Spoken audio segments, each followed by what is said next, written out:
Well, good evening, Stunthangar fans. It's Monday night, March 23rd, 2020, and welcome to our show.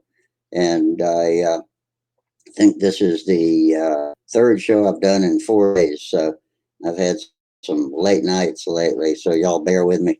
I'll try to hang in there with the diehards as long as I can tonight. The links are posted in the usual places, which means that if you're a member of the stunthanger.com control line forums, then you can go to the At the Bench thread, which is on the main page. If you go to stunthanger.com in your browser and then don't go into the open forum, but scroll farther down the list and look for the live streams area, and you'll see the At the Bench thread, and that's where I post a link to each night's show right at the time the show starts, which is 9:40, and that's on every Monday and Friday night. So welcome, and we'll talk about aeromodeling, and we'll go as late as we can. Looks like we got a few people back on the YouTube. Everybody looks happy because on Friday I was not able to stream it to YouTube, and ended up just doing a private chat, and it turned out to be the biggest video audience I've ever had, because I guess there were some people who normally would have just watched on the tube. But our previous video streaming host had been getting way too glitchy, and we had to scramble and find a new service. And actually, the new service 8x8.vc is it's a free live streaming service. If you ever want to use it for yourself, that's what you type into your browser, and it looks a lot like Jitsi. In fact, 8x8 bought Jitsi, and I'm not sure which one of those companies designed this particular format. They look a lot alike. 8x8 is much more sophisticated. They apparently have more and or better servers, and so hopefully we won't have that problem with the servers being too busy. I know even phone lines have been extra busy lately. I was talking to my buddy yesterday on the telephone Sunday afternoon, and he lost his end of the signal with a message that all circuits were busy. So I guess everybody's checking up on their friends and loved ones, and hope y'all are all being safe out there, and being as practical as you can about following all of the recommendations to keep your distance and be safe. And so this is a respite from that. We can come here and talk about other things. There are plenty of great news sources on television and some not so great, but that's where you can get your news, and we'll try to keep the off-topic stuff to a minimum here, talk about airplanes and junk. Anyway, let's keep it family room friendly, meaning don't say anything you wouldn't say in front of your kids in here, and so we'll hang out and talk about airplanes and stuff. Let's see, we've got some YouTubers out there right now. Dennis Adamison says, "Hey Rusty, we followed your link, but you ain't there." Oh, that's great. Hang on, Dennis. I'll see if I can fix that. I don't know what the problem might be. Bob Bishop's out there. David Phelps. Hey, guys. SD70's out there. And Jack Snavely. Okay. Now let me repost the link and see what we've got. Okay. Copy this. I knew I shouldn't have shut the At the Bench thread. Reopen close tab.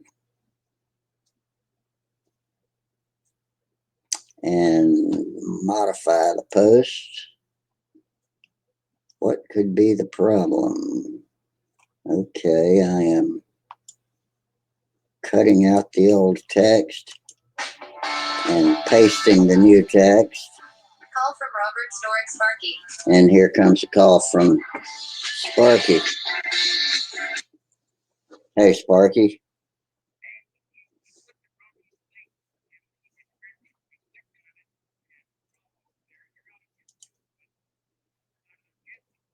in the, well, no, I'm not on Jitsi. I'm on 8x8. But yeah, that link, I'm reposting it right now. Dennis also told me that I had posted the wrong link. So 8x8.vc/Stunthangar video hangout, comma, Monday 3/20/320. That doesn't look any different to me. Click it.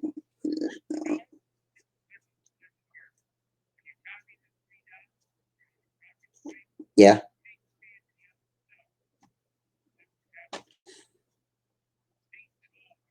Okay. I did. All right. Yeah, I didn't take away anything this time. I just posted the whole slew. I just edited the other one. Hang on. Let me redo it because it says I got two Rusty's inviting yous. I got it highlighted.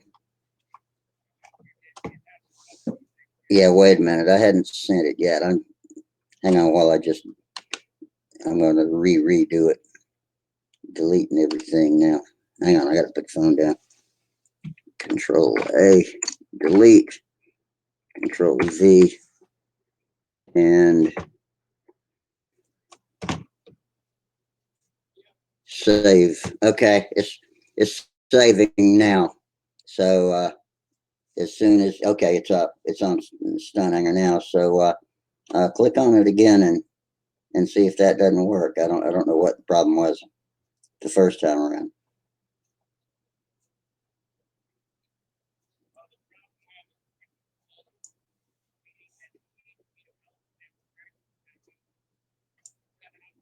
Oh, okay. There you are. Yep, got it. Okay, bye. All right, bye.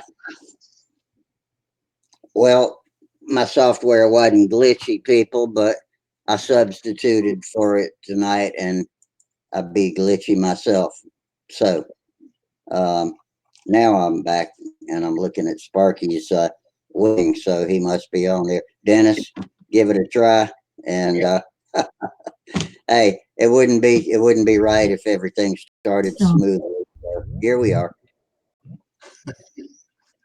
Hey, and there's Tom Randall, and looks like Big DA is coming in too. So all is well in video land. Hey, Damn it! what Just one of what these can I days. say? You invited us to a party, and then we went there, and you went where the real party is. What the hell? Just once, I want to sit down in this chair and push the button and say hi, everybody, and everything just comes on perfectly. Yeah. But it's not going to be tonight. Thank you, Well, Sparky. Yeah, thankfully, for what you do make it really easy for folks like me, and I appreciate the heck out of it. So, doesn't mean I'm not going to pick on you a little bit, but I do appreciate all you do for us Sparky told me what I did wrong. Sparky told me what I did wrong. I cut something out when I bolded the text and just messed it all up. So anyway, this is my third show in 4 days, so I ought to be all practiced up by now. Well, good. Well, what can I say? My wife watches Good Morning America. I watch Good Night Rusty. So Good Night Rusty. Yeah, that's what Melissa Davis says. She lays next to Will and me in the bed every night when she goes to sleep. That was kind of funny for a while, but better not repeat that too many times in the worldwide audience. Yeah, that sounds something like that commercial, Jake from State Farm or something like that. Yeah, I like that. This is Jake from State Farm. What are you wearing, Jake? Khakis? Yeah. You know, they have embellished that commercial. Either that or you know how they first make commercials and they're longer and then they chop them up. I may have never seen the full length version of it until they started rerunning it recently, but there's more to it now. Yeah, they got a new Jake, and then one version, the old Jake actually talks to him a little bit. So anyhow, Well, how about you, TR? How you doing? Life is good. Tom? Yeah, we're on lockdown now, so Be able yeah. to walk around the neighborhood, and I think I may do some civil disobedience tomorrow and just take another lap around the neighbor. I've been since they closed up the Y and everything like that. I've just been, my wife and I have just been taking walks to the park and back, about a mile and a half or so. And it's not like working out at the Y, but it's it's something. You got to keep the bones moving, Looks like, yeah, looks like Sparky's weighing his wing right now. Boy, I that's can't something read you it though. haven't I seen just before, huh? So, Yeah. okay.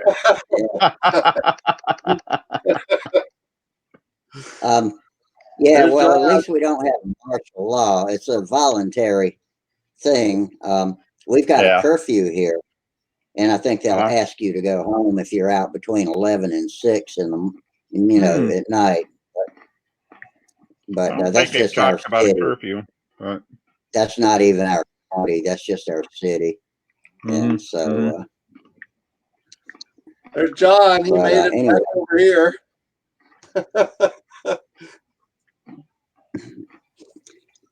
Oh, hey, John popped in. I didn't see you come in, John. Good. That's all right. Everybody's here. There is a couple of different things about this video chat, and I used to be able to click on anybody's film strip picture and make them big for all of you guys, but you have to manually do it now. If you see somebody big and you want to see it blown up into your full screen, you gotta click it manually. I don't have one control that was called follow me, but everybody already knew they could probably do that before, but you have to now. Can you see that weight, Dennis? It's yeah, in I the can shadow. see the scale is saying, sorry, nothing on here. Yeah, looks like it. Looks like it weighs 0. And It looks like 3.8. Oh, what does that weigh now? can't quite say 2 something.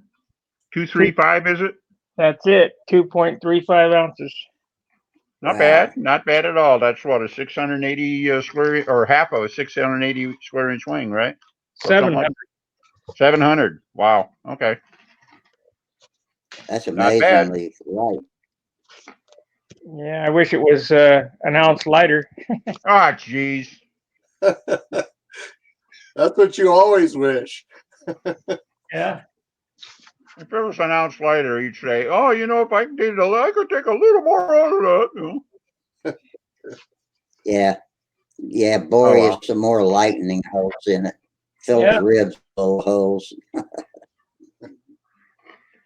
Well, it's looking outstanding as usual. And I didn't see your earlier excerpts or anything like that, but I presume you're going to do like you did with your previous XLs. You're making basically a big Tucker special. That's correct. That sounds like a heck of a project too. It is an XL. Yeah. It's my Junar, but Right. it'll just look like a Tucker. Nothing wrong with that at all. I've never been a big fan of the stock Junar looks, but so I think I think the Tucker is a lot more exciting to look at. So It'll be lighter. I applaud your effort. It'll be lighter too because there's less wood behind the center of gravity on the Tucker than there is on the XL. It has that big turtle deck back there. Yeah. Okay. I don't know how that's going to work, but should be all right. It'll be fine. And is that going to get the tiger or what? Yep, Brian Gardner, ABC Tiger 60. All right. We're the same airplane, just lighter. Can't argue with lighter. Rusty. You could always pump the chassis and the wings full of nitrogen after you get it covered. Yeah, Might get rid of an ounce. I get some Billy Helium. There you go. I'm worried which one of them is the one that burns so bad. Acetylene. No, lighter than air gas, like the Graf Zeppelin went up. Yeah. Yep. Thought that was nitrogen. Helium. Was it helium? Yeah. Yeah. I Well, didn't there think you go. helium was flammable. Helium isn't. Hydrogen is what the Hindenburg had in it. Yeah, you're right. Right. Hydrogen. And actually, I keep reading about that. It's not. It may not have even been hydrogen. Certainly contributed to it, but what really set it off is it was basically painted with jet fuel. The silver pigment in nitrate-based dope on the canvas, or the linen, I should say. And that's basically it was like rocket fuel, I guess. Silver nitrate. And There was a it's static like the spot thing that may they were have rolling the burned rope. from the outside in, but the hydrogen was lit by the skin catching on fire. Yeah. So I don't know. Well, there I was with no hot dogs. Hey, it was on MythBusters, so it must have been true. So Yeah, yeah. Hey, I got hey, something Bill. today, Denny. I got Yes, something sir. today I want to show you. I'll have to show this. Can you see that? That looks like a conversion kit for Little It L. is. For the little Ellie, yeah. Great. Yeah, I'm gonna put it together, figure the dimensions, see if I can make it work on the Vanguard. I also have the one that your nephew's making for Oki Air. I got that on order. Should get it tomorrow. So Terrific. You mean one of the plastic mounts? yeah, Okay. Sounds good. Well, Little yeah. I L like is the air inlet. I like the air inlet he's built around the front there. Yep. Yeah. Yeah, it works like crazy. But there are some folks who think, yeah, I'd rather have a spinner, fit the nose ring and stuff like that, so they don't like it. But I don't know. Pays your money, takes your choice.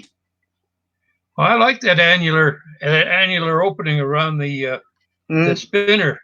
It just naturally funnels air right into the motor. Yep. I was actually looking at some pictures of some World War II fighters. I think it was early Me-109s. And they had, of course, they were liquid cooled and everything like that, but they still let air into the engine compartment through, behind the spinner. They had like an annular inlet there, and it just kind of helped get rid of the hot spots, any hot air spots under the cowling and stuff. Even though, of course, it wasn't cooling the engine per se; it was cooling the engine compartment. If that makes any sense. Yeah. But one of the Allies had that system on their original prototype for their fighter, but they took it off. I don't know whether it was us or an ally. They took it off on the production ones, but it really looked cool on the first original production unit. Mm-hmm. Yeah, that probably caused some drag though too. So. Well, I don't know, depending on how they control it and stuff. Yeah. I'm getting a message. Says my microphone appears to be noisy. Am I coming through okay? You're fine. Yeah, Okay. you're doing great. Yeah, mine says that often too. I get that too. One of the things I get a kick out of just a little bit I've seen of this is this really seems to have better video quality than the Jitsi did. I think so. Yeah, I'm actually. We still got a little bit of lip sync delay because I see y'all talking and lips moving differently, but it gets better as the crowd shrinks and it gets worse as the crowd grows. Hell, I thought it was your ass talking because your mouth knows better. Hey, Sparky, you see that guy out there called SD70 ACE? He's a train engineer. He drives big trains, but he wants to come in on camera and talk to us. And I've tried to get him in to register at Stunthangar. I don't know what the problem is, but I just talked to him a minute ago, told him Sparky's in here now. So I don't know what his name is, but I hope y'all can get together. Register using his real first and last name. I'm not going to prove him. SD, whatever. I mean, the rules are for everybody. Yep. Yeah, that's what I told him too. So anyway, I saw him watching your bill thread on Saturday. Here's one guy or Sunday. Now, let's see here. Oh man. So now we know why Bill can't have use a laptop there. His lap is kind of busy. So. Yeah, the cat decided to join me. Yeah, that's it. Hey, here's a guy. Hey, here's a guy who just registered Nova. You know, Oh. that ain't gonna happen. And his email address is at law.com. No, you're not getting through. You got to use your real first and last name. The reason for that is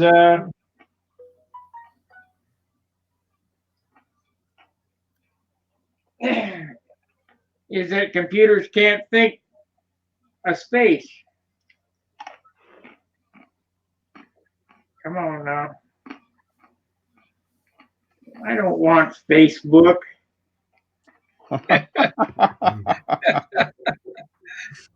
You're right. Computers can't think. Yeah, Facebook bargained up the wrong tree. Mm-hmm. Thing is, one of these days I'm gonna take. I think this is okay, Sparky. I think you told me it's okay, but I'm gonna use my Joe Bellcrank as my login. All right. As long as you've got my first and last real name in there, I understand that that's okay to do. Is that true? Yeah. Your real first and last name are your user account. You can put your display name as anything you want. Joe Bellcrank, whatever. All right. I don't know. I always thought Joe Bellcrank was a real person. So yeah, he's always sending me these emails. What the hell?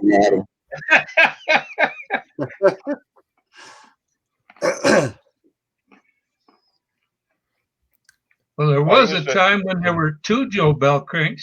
I don't know how it happened. That the guy got the same name that I had and was using it on the forums, and so I just changed my spelling. That way, I got around not being mistaken for the guy. You just changed it to a French spelling or something like that, or yeah, I changed it to Joe Bellcrank. Whatever. Yeah. Whatever. Now I remember I used to be the Win Paul's hero. You know, he used to talk about stories and stuff, and Joe Bellcrank was always his hypothetical flyer, right? So yeah. So I got out playing control line this evening for the first time. All right. It was only like 42 degrees, but the wind was like 1 mile an hour, and you can't pass that up. No, how'd it go? At 22 degrees, I could still pass it up. Yeah, oh yeah. But yeah, good for you. So how'd it go? It went fine. It didn't crash, and the first flight I got a little dizzy just on. This is my electric, and it's only a 2-minute run, but I was starting to think it was going a lot longer than that. Yeah. It always gets you the first time. Yeah. Mm-hmm. There's a practice that you can do in your living room that'll help you get by that, and it looks ridiculous, but you put your thumb out like that, and you pretend that your thumbnail is your airplane, and you go around and around watching that thumbnail, and pretty soon you learn how to do it without getting dizzy. Huh. Looks ridiculous while you're doing it. You don't want to let anybody see you do it. Yeah. Yeah, you don't want to do it out on the front yard or anything like that. Right.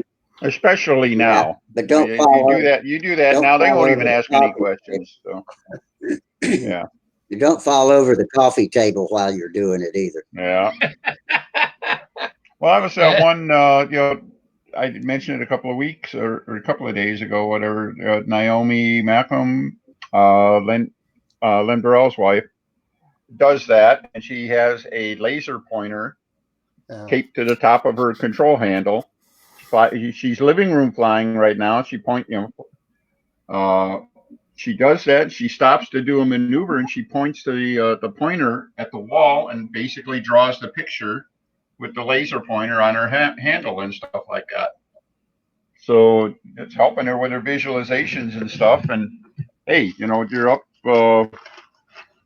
you're not able to get out or anything like that. I don't know that it's wasted time. Let's put it that way. Okay. It can't be wasted time, Denny. Your dad taught me to do that years ago. To sit there and visualize, before your first flight of the day, visualize that flight 2 or 3 times if you can. And when you get on the handle, why it makes it, well, you know how he used to teach that. Yeah, a little bit. Anyhow, hey, Kilroy's joined us here. I don't see a name.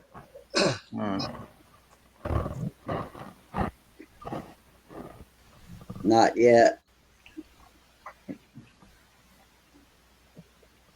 Well, we got him from the eyeballs up. How you doing? Gary. Oh, that's Gary Sinclair. All right, Hey, Gary. He had to put in his name on the new system. Yeah. No, we could only see it from the, like mid nostril on up and everything like that. It's definitely a Kilroy kind of moment.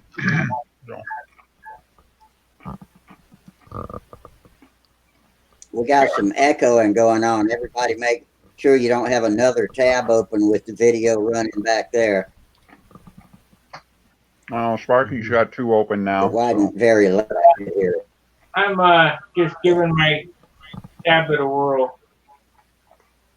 Trying to get it to go off or mute, but can't figure out how to do it.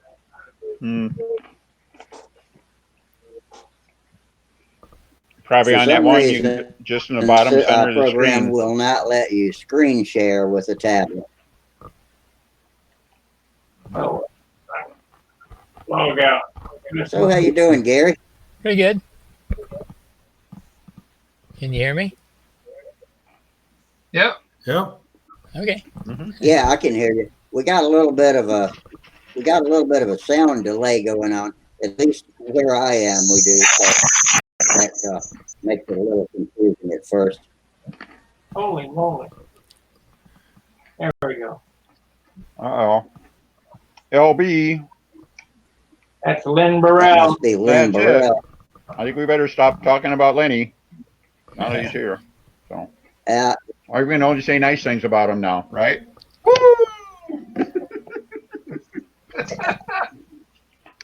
Hey, top of the morning, Len. Well, guys, I gotta go. I gotta eat dinner. All righty. Okay, Sparky, take it easy, man. Yeah, good start on that new bird. Keep it up, man. I'm glad I got you guys in. Yep. Rusty would have just Yeah, thanks. kept going. Appreciate that. Well, that's all right. We were having a nice chat without him, but what the heck. All right, guys. Good night. Good night, sir. Good night, Good Russ. night. All right. And Len, how you doing? Your microphone's muted.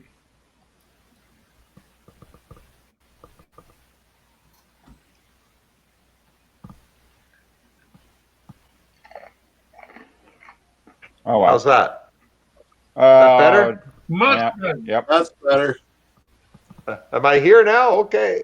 Yeah, now you're here. And now you're here. So. How was your, didn't you go on a trip, Dennis, or something? Well, I got back. I was in Florida a couple of weeks ago, and like I said, we went to Florida, had a good time, but by the time we left, Florida was destroyed. All right, we destroyed it. Everything was closed or closed by the time we left. So. Oh, no, I see, yeah. Yeah. I mean. I bet it's a wreck now. Oh, yeah, but it's even worse now because, we went to Disney, went to Key West, went to the last Went to a spring training Okay. game. Turned out to be the last game before, while they shut it down that day. So, we lost Lennon. Rats. Already? Already. Yeah. I was hoping that with 8x8 he was going to be able to hang on a little tighter, but I'm seeing some of the same issues. Hey, Well, he Steve. looked really good though. He was coming through clear. That was great. Yeah, he had a good video picture. I don't know what the problem is. Rusty? Hello, Steve. Hey, I signed my name and stuff. Yep. You're Steve. Can you guys hear me? Yeah. We know who you are. What? Okay. I don't want to be telling any kind of jokes or anything if you guys can't hear me. Yeah, Sorry, it'd be Dennis, terrible I to got waste kicked all out your again. classic Steve jokes. Hey, Len. Hey, Steve, how are you? Sorry, Dennis, I got kicked out. Yeah, I think the only part you might have missed is we attended the last spring training game that they closed the season while we were at the game. Okay. And Wow. but that was a mini bucket list. I've always wanted to go to a spring training game, never seen one before. And That's so awesome. but literally by the time we left, Disney was closing. Key West, they shut down a couple of days later. They don't let you drive out on the road anymore, so they literally have it isolated, for non-residents. Wow. And Disney closed, and they closed their hotels and whatever. And it's like, and now today, Well, that's what they're doing here now too. we're on shutdown or on isolation Today? here now. So Yeah, well, I was getting my driver's license because they went to, they had to make an appointment because of my commercial driver's license. So the only thing they had some for the rest of the week, and they only had two this left for this today, and they were in the morning.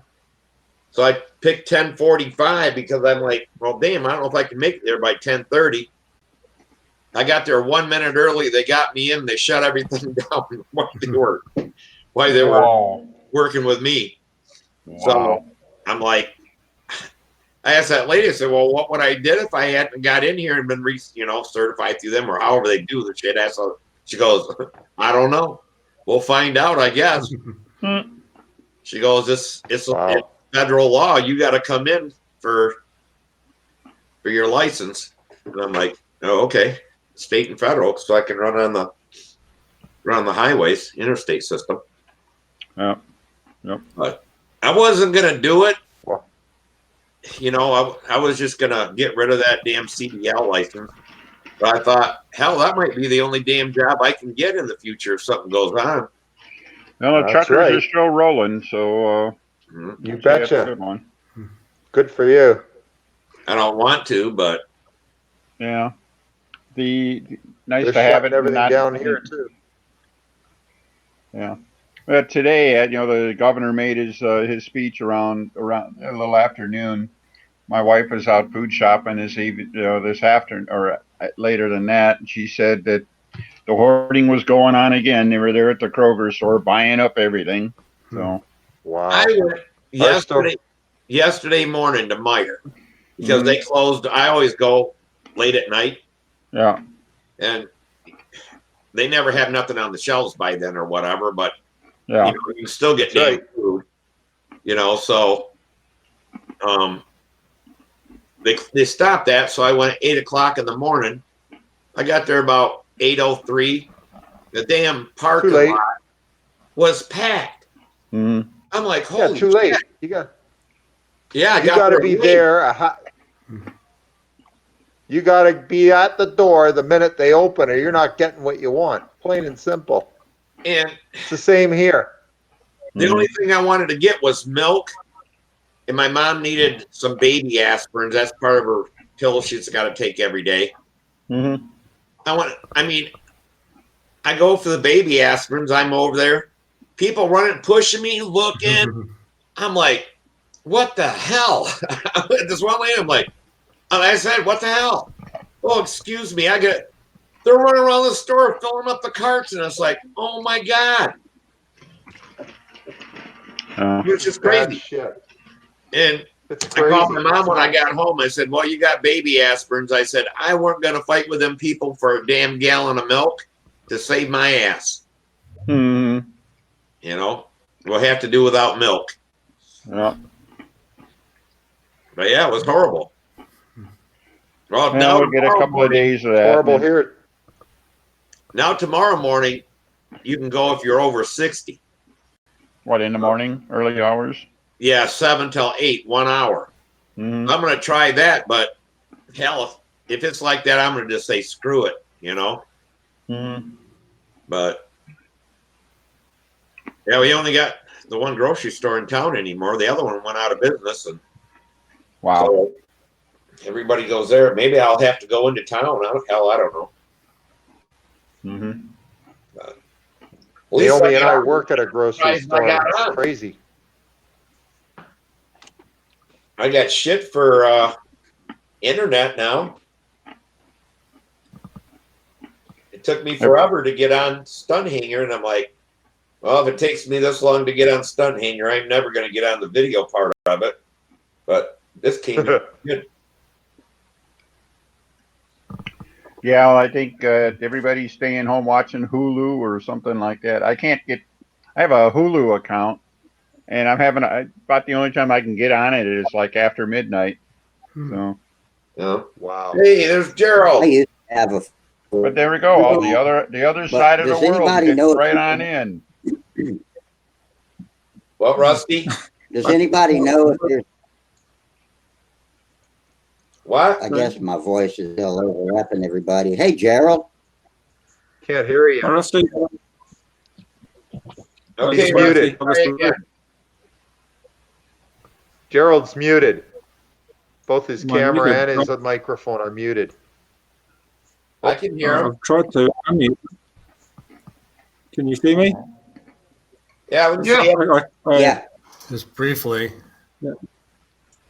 Yeah, it's just probably a problem with bandwidth, and with 9 people on now, maybe it's getting stretched. But I wanted to give it a go and see how it would work, this new 8x8, and see if we can communicate again.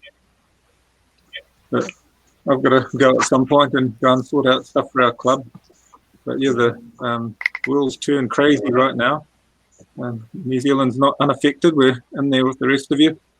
They're all closing down tomorrow night. Everything's in lockdown. Yeah. Well, how's the situation down there? You got a lot of cases or something, or? It's just the sudden spread. It's sort of similar to trajectory to what happened in England.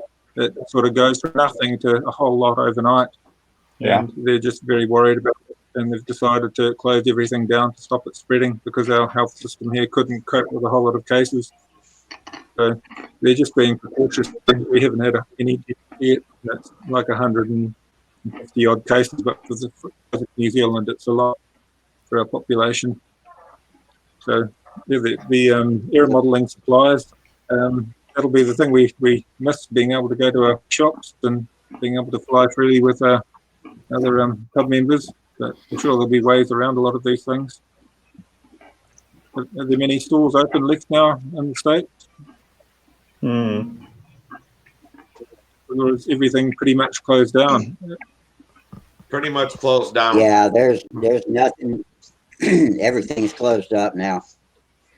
Here's Dennis Nunez. Have you guys heard of the news out of Europe about the malaria drug that together with another one has had 2 trials now with 100% cure rate? Yeah, I did see they're going to start it in New York tomorrow. They're going to start another trial there, and see if we can get some cause effect. But that will lend a lot of or destroy a lot of credibility for it by the time they do that. So that's true. I hope it works. I'd seen some doctor on there said that it's got to be done the right way, because there's side effects to that malaria drug that can hurt certain people if they got certain things. I don't know. he was trying to explain it. He said It can damage your everybody will eyes. be able to take it. It can damage your eyes. Oh, is that what it is? Well, I guess every drug has got a Hey, side Dennis effect, so you Nunez, gotta how you have to doing? weigh it. So Well, I'm hoping they might make a trial out of New Zealand because they have a low amount of cases there right now. They could nip it in the bud if it works. Yeah. Yeah. Yeah.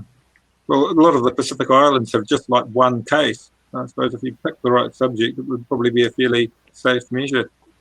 But it's just spreading even to very small remote places. It's surprising how easily it spreads. I think they said it's something like 25 times more lethal than the flu. And it obviously spreads a lot easier than the flu, the way it's spread out so quickly. yeah, I don't know. There's a lot of panic being spread, not a lot of facts. That's what really bugs me about the whole thing. So everything is getting sensationalized, saying, "Well, gee, we got 3 cases, and at this rate, we're going to have a zillion cases, 3 weeks from now." Well, maybe you will, maybe not. Let's keep it in. Let's not awfulize it any worse than it is here. Let's just stick with the facts and everything like that. So. Yeah, the media are having a heyday with it. It's all. I know they've got a lot of professionals working on trying to find a cure or a vaccine. Yep. We can count on them to do their work. That's it.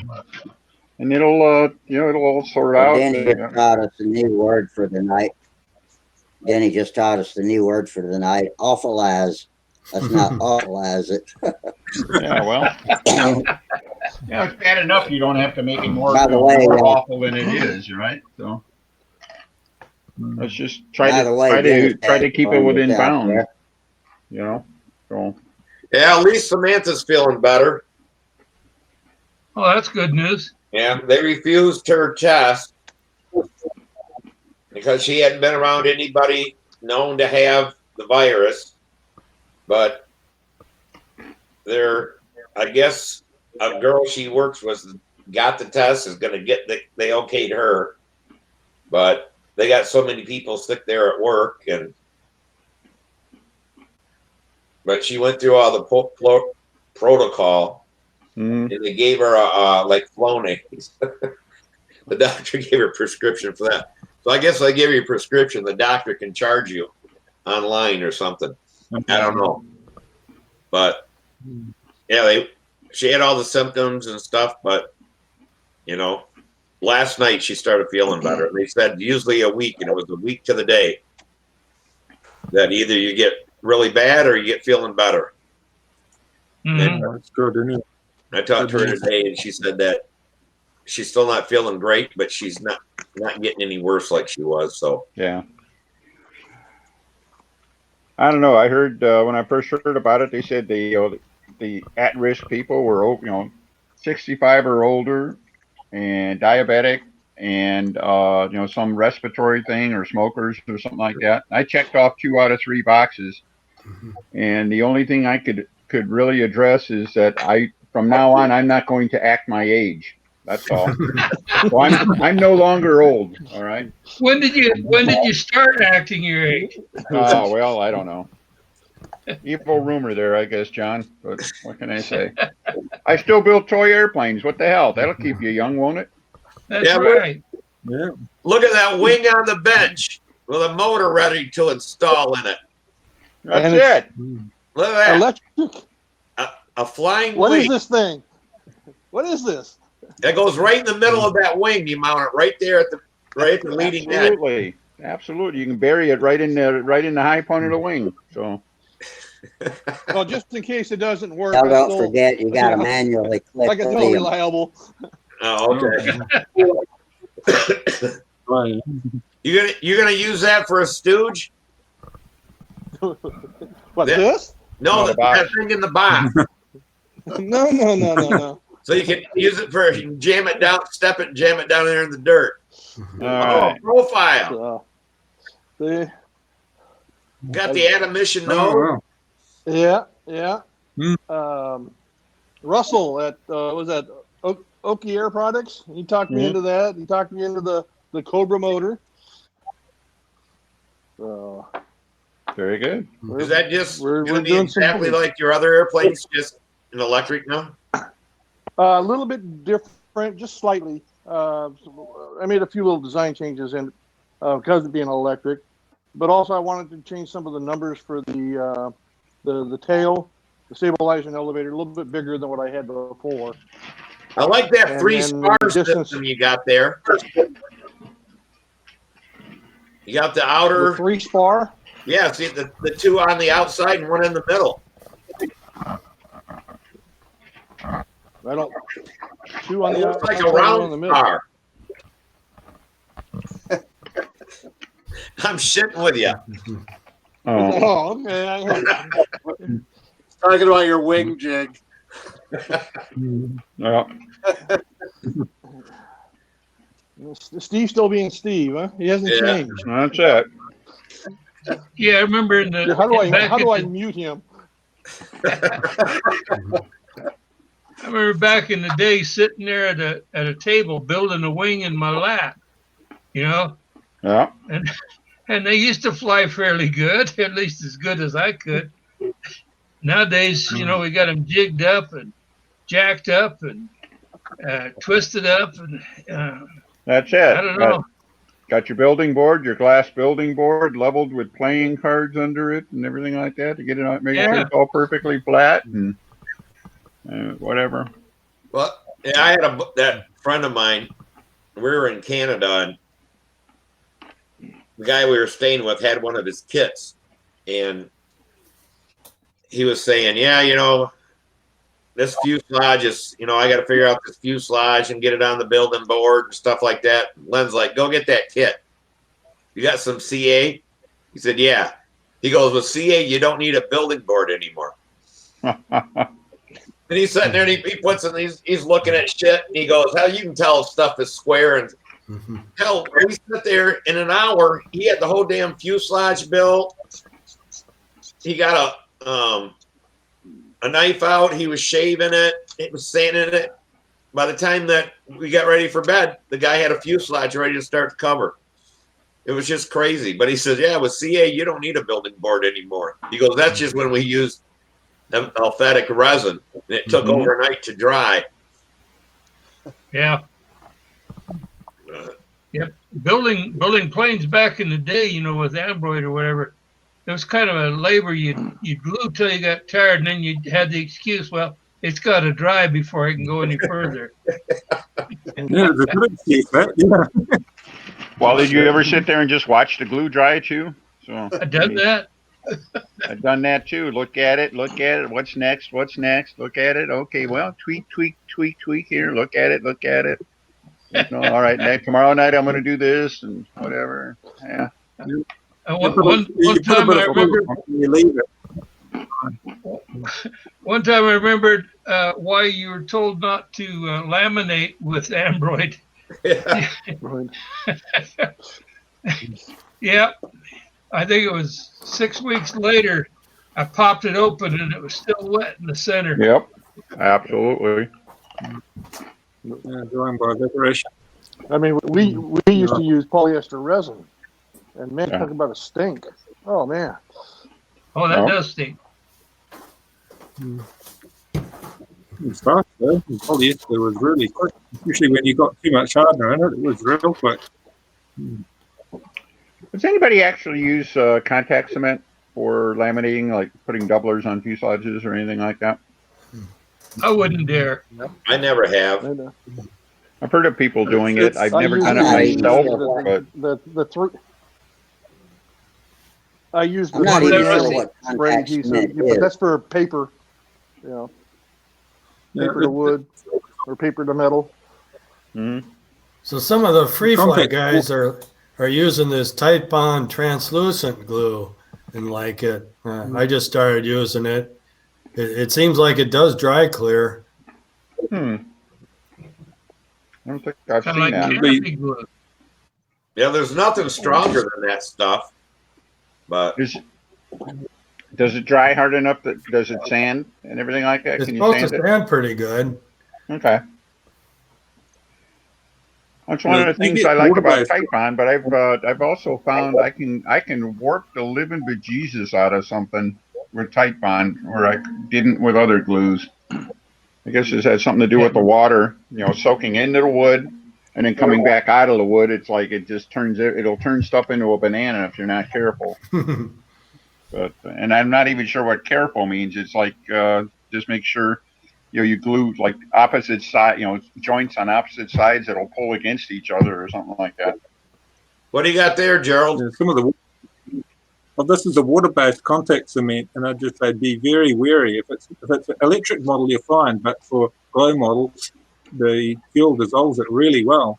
So I was using it on combat models, glue on the covering, and then you get out to the field and your covering starts pulling off real fast. Nothing dissolves it better than a good fuel.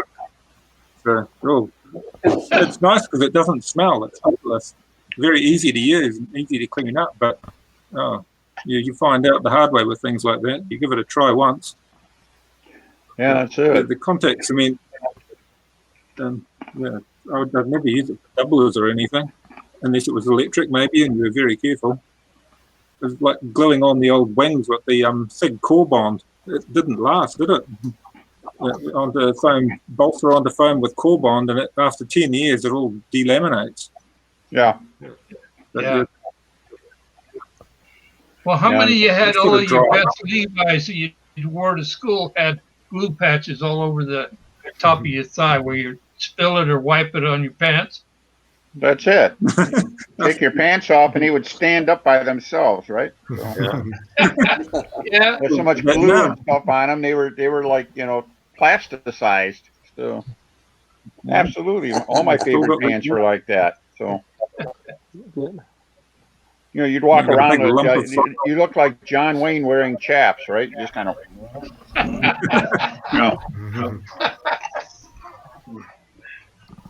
Yeah, I told the story here that I tried to do like Tom Morrison, use tight bond in a little syringe, and I got it at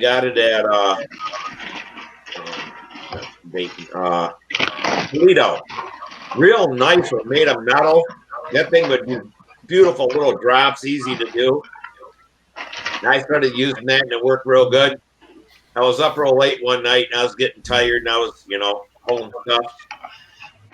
Ended up going to bed, came back the next morning. That shit set up in the syringe. There's no getting it apart. I tried to soak it in water, alcohol, acetone. So much for my syringe. Yeah. But it worked real good because it would do just teeny weeny drops. Yeah, I've tried the laminating with tight bond with dots, and I think it works okay. But it's you got to spread them out, or else it don't dry. Simple as that. Oh. And then even then, you put it on, you come back, and the wood is soaking wet because whatever you put in there is soaking through. So I don't know. Not crazy about that, but I think that's how Tom Morris likes to do it. Yeah, I think that's where I heard about it. He says it's like rivets. Right. Yeah. What about these that Gorilla Glue that is a polyurethane glue that swells up as it sets? I haven't tried it for laminating, but I bet it would probably work pretty well. But it sounds good. I've used it for repairs. Slap the heck out of it too. Pretty good weight to keep it from expanding. That stuff expands quite a bit. Yeah. Yeah, Jeff Tressler used it for some stuff. But he said you better have the weights, and you put it on so thin you scrape everything off and stuff because it expands. And he says you want to have it to where there's nothing there. But he says it works great once you get used to using it. But he went to a how-to deal at Toledo, and somebody was there. I forget what kit maker or whatever was showing how to use it. and how to use it right. But I've never tried. Well, I like the concept because the concept of glue, as it expands, it gets in, fills any voids, any areas that, you know, and makes a very solid contact. And I've been told it's easy to sand. That would be, you know, sounds to me like like an excellent one for doublers and such. It's Because really light, yeah, super light. and you know, you can go down to your local steel place where you can buy steel plates. And you can buy yourself some 3 or 4 by 10 half-inch thick steel plates, and that you add 1 or 2 of those on it. That's a lot of weight. I think Jeff said he went to one of these second-hand stores or whatever and bought weights from a whole weight set. Oh, really? Okay. Yeah.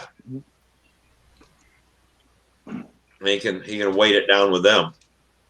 Well, my buddy Gordon, he has pieces of steel that are about that long and about that wide, and they're about half-inch thick, and they're just the handiest things going for weighing things down because they fit. Just, you know, you stack them up if you need more than one. You know, I used to build a lot over at his house, and those were just handy as all get out. I highly recommend somebody go over. You know, there's every town there's some place that sells steel.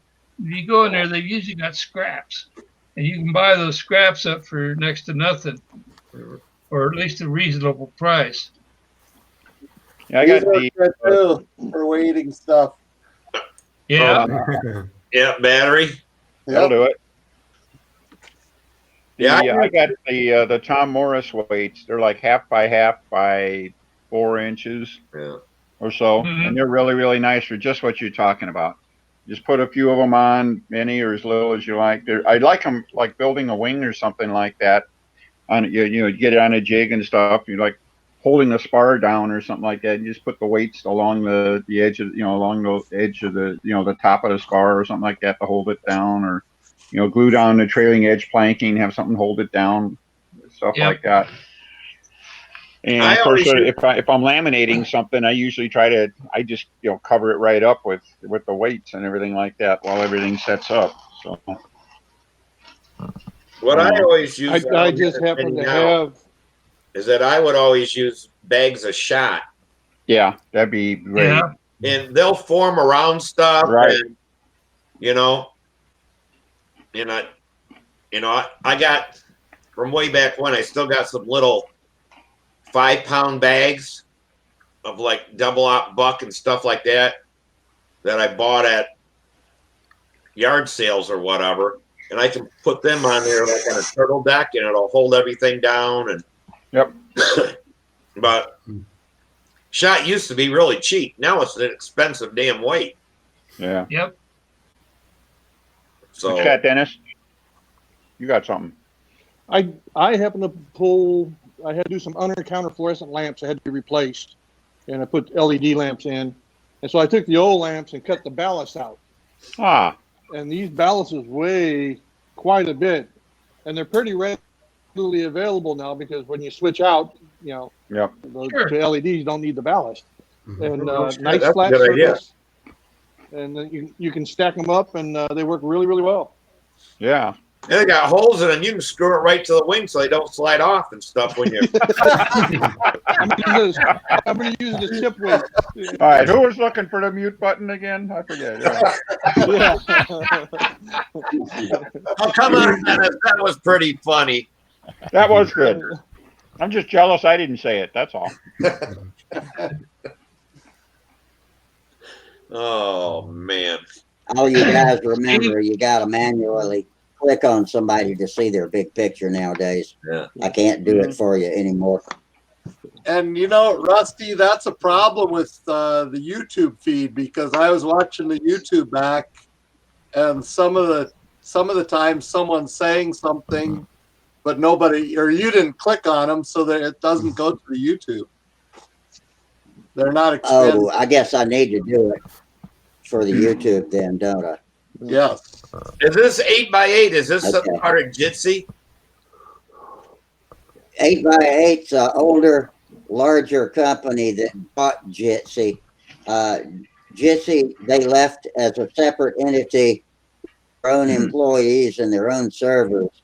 And I don't know if they're in the same building or what, but this 8x8 is a much larger company, and we're using totally different servers. And they started off as a tech company that built stuff, but they're doing a lot of different things that involve video sharing, conferencing, and that sort of thing. I think it's better, but I'm still seeing some of the minor issues that we had, but I don't think we're going to have as much trouble with people accessing it, you know, and getting kicked off, except for Lynn. I don't know what's up with Lynn's connection. But, Yeah, well, you got 8 people at in here least we right can now, and get everybody's one. coming through loud and clear, so that's great. Yeah, and it got to where we couldn't even get a server on Jitsi. And so far, every time I've clicked in, this one's been there and ready for us. You could. Does that work? Did what work? You can raise your hand. Sparky would love that. Oh. Oh, you could do that Steve on would Jitsi. like to speak. Okay, Steve would like to speak. Is that what it said? Just Yeah. call on him. Well, that means you could mute him Jitsi then, had it. and then we'll make him raise his hand if you want to let him talk. That's all. You know, I wish that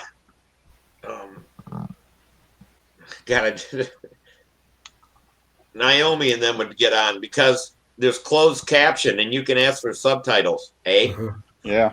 I tried that a little bit ago, and I didn't have anything come up. Anybody else have that work? I haven't clicked on it. I'm trying the subtitles right now, and I don't see them popping up anywhere. So I did it for I did subtitles for Jared, but they're upside down.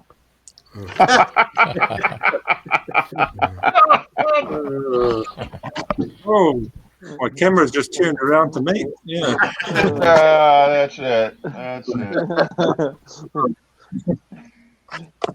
Oh, my I camera. always wondered why Gerald was standing on his head. Yeah, that's right. But everything else on here, the little box, the toggle view, and the 3 dots, all that's the same. Yeah, it looks like it. Got the extra closed caption box, but it didn't seem to be delivering anything. And looks like we still share stuff and all that. So. Hey, John, it looks like it's easy to share your screen now. That looks easier. I don't know. You could probably try it. I was getting ready to try it. Oh, were you? That'd Yeah. be nice. That'd be nice if one time you could share something. Wouldn't it? Well, I'll try it. Stand by here for a minute. Oh, great. Waiting. No. Okay. I'm trying. Looks black. Yeah. Oh, hey, I gotta Give it some add time. a little bit of an outline. It's black, but now at least I got an outline of what you're trying to show. Give it some time. See if it Oh, wait a minute. Something might be popping up. Yeah. What I get is just an empty. No. Don't look too good, John. No. And then it's a combat ship, a vintage combat ship. One of those dark streaks. Well, okay. Huh?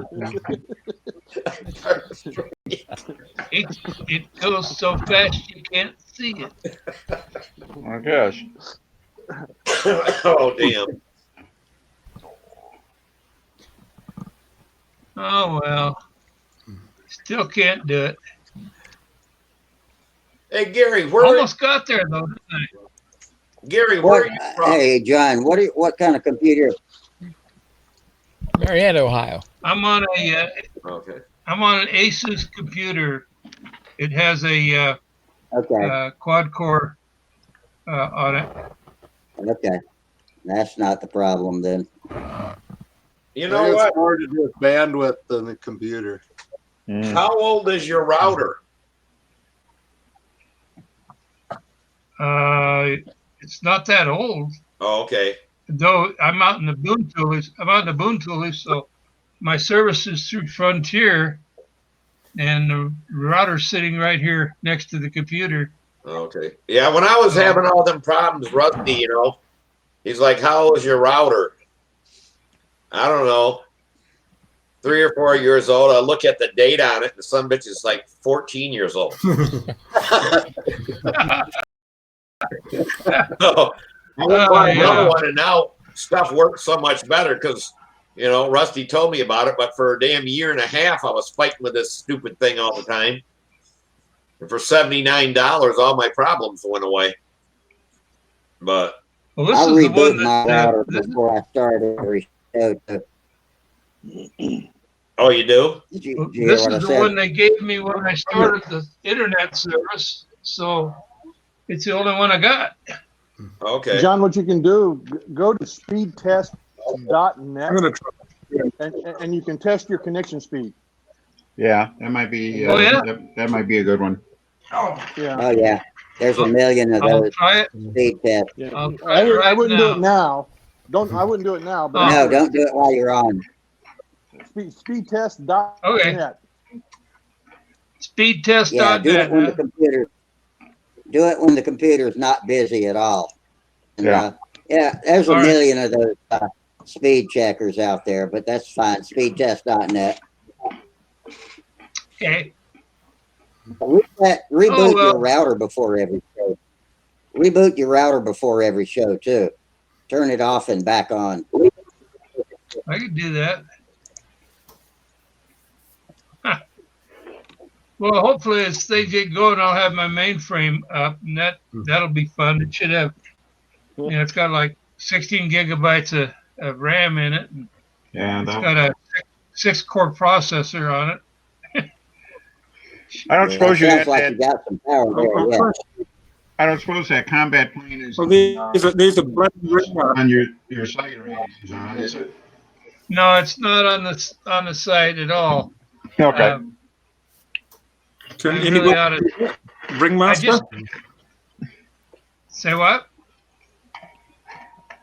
What about the ringmaster? Anybody Gary? can anybody see the ringmaster? This is the ringmaster of Otto's with blood all over it, or my blood. Does that show on anybody's screen? Sure Yeah. is. Yeah. Yeah, there it is. Yeah.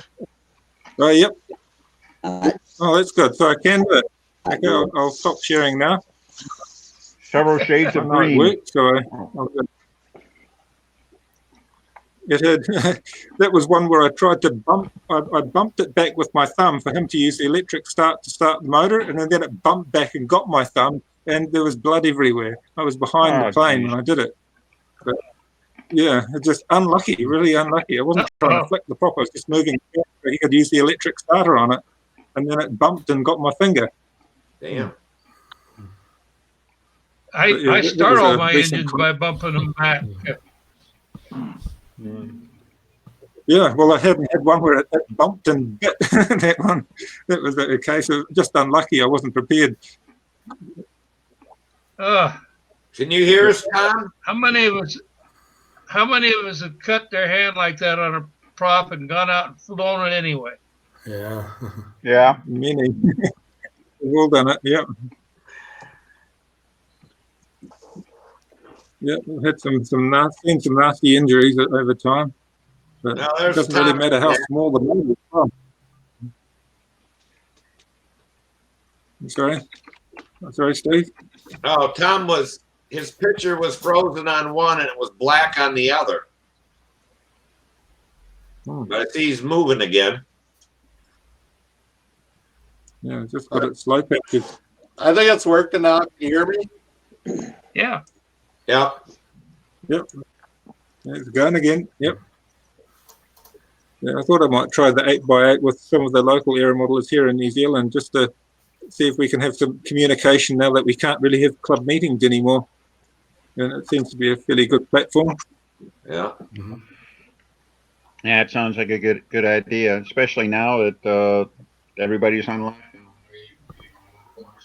IRC club, basically the average age is 70, right? So, basically the entire club is an at risk.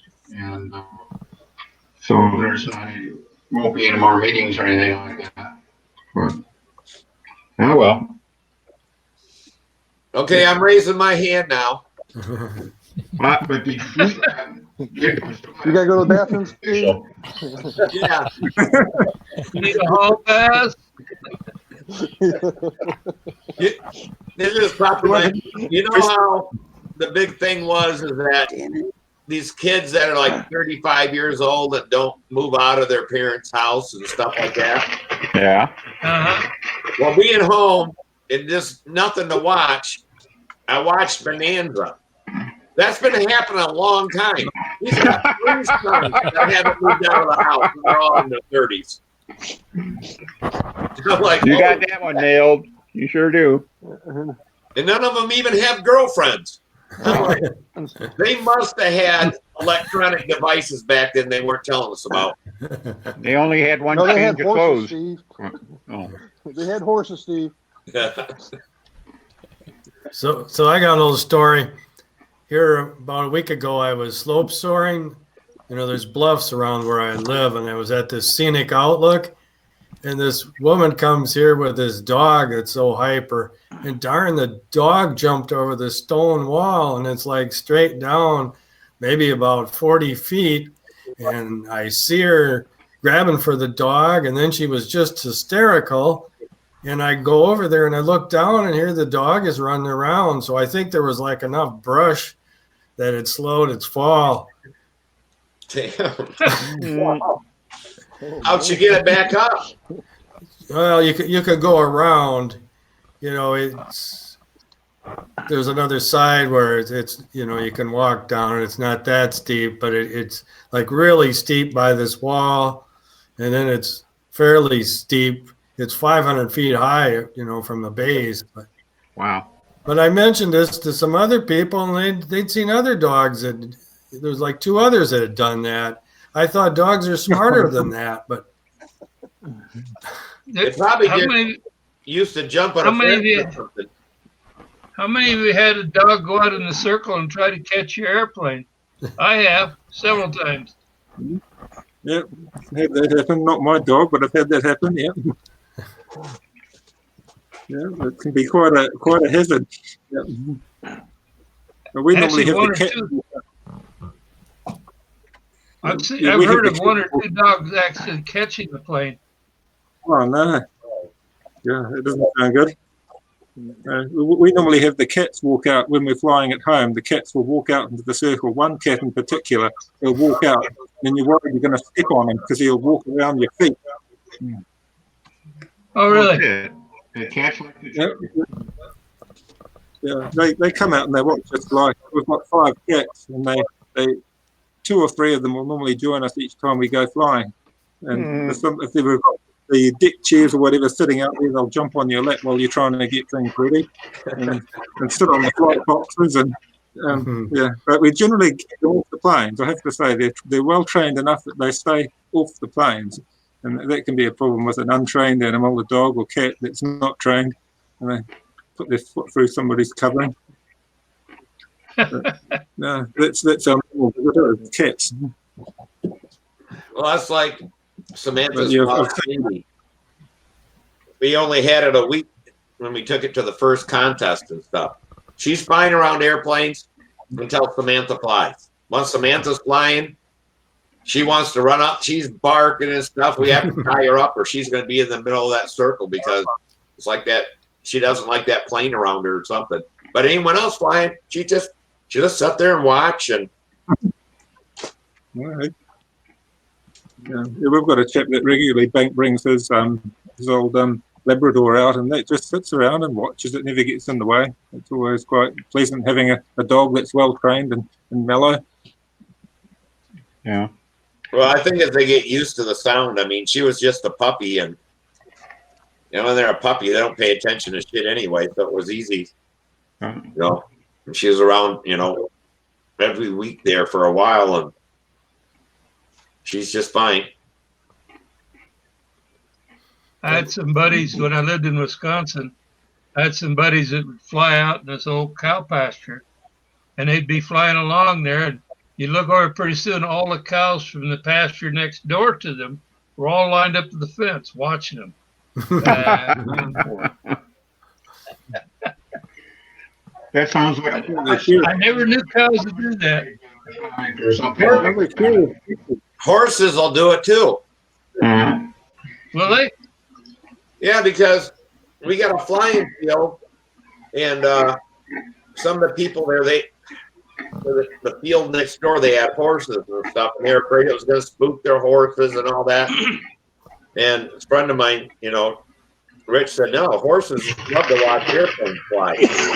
We're flying out there, and all the horses come and just stand at the fence and watch.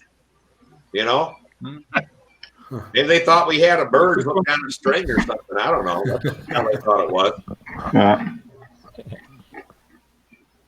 Yeah, we've had cows around here in the past when the dairy farmer used to graze our paddocks, and the cows didn't mind too much. And when we're flying on some of the other flying fields around, like one at North Shore, they've got sheep, and the sheep just ignore it after a while. It doesn't mean anything to them. They'll just walk around you as you're flying. They generally don't go too close, which is good, but kids are worse. Kids are much worse. Young children running out of the circle. We really got to fly with somebody else. It doesn't happen. Yeah, don't worry about it till you see the cows lined up on the fence. Holding up a sign that says "Eat more chicken." Chick-fil-A. All right. Oh. Yeah, one time we were at a field at this old park thing, and Samantha was flying.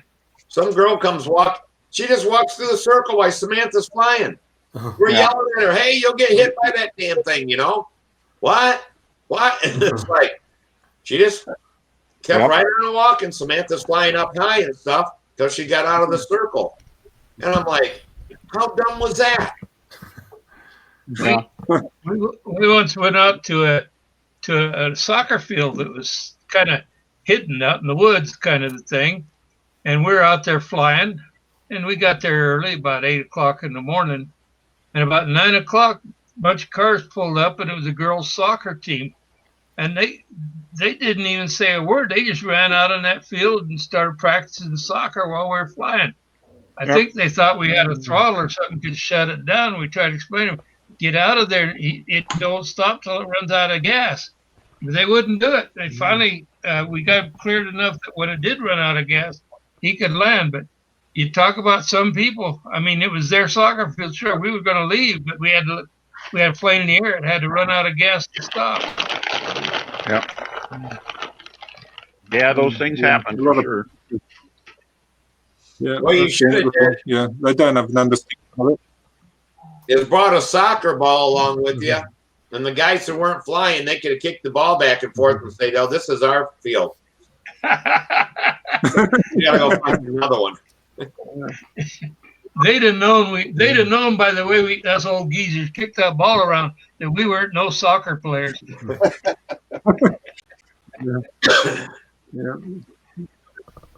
Yeah, that's why we normally fly on a school ground, not a public sports ground, because of the conflict with soccer and cricket and rugby players. It's just not worth the hassle, because even though you might be approved there by the park manager, once a team arrive, you generally get ousted because there's more of them. And that's why we generally fly a school ground where it's more easily managed. Yeah. Unless, of course, I'm flying at home. But yeah, it's a problem with public parks. People sort of feel they've got a right to be there, and regardless of your presence there with all your planes, they just think, oh, we outnumber you. We've got more right. We've got twice the number of members. Hey, Dennis. Yeah. Yeah. What kind of electron covering are you going to use on that plane? Oh, doctor's paper. I said, what kind of electron-proof covering are you going to use on your airplane? Can you hear me? I can hear you. Yeah, I'll be using the doctor's paper. It'll be a good rate built finish. Oh, okay. One of the things I did do differently on this one that I'm really impressed with, I was on the it's a built-up fuselage. In other words, I got rails running top and bottom with webbing in between. I took 2 1/4 inch by 1/2 inch lengths of balsa and laminated a carbon fiber strip, a 1/2 inch carbon fiber strip in between it. And man, you talk about stiffening up a fuselage. I mean, this thing will not twist or bend. And my last one, it was very flimsy because I didn't have that. But I mean, it stiffened it up, and it's still very, very light. I was impressed with that carbon fiber. Oh yeah, it was hard to believe. Dick there, he runs at the bottom.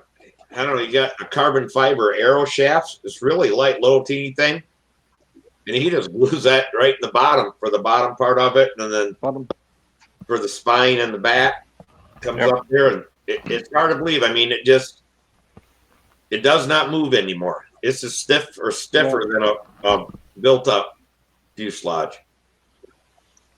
So, Have you got a limit how thick I you can used make to the like fuselage?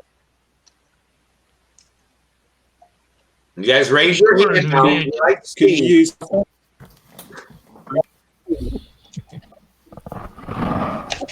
Okay, can you go 3/4 inch?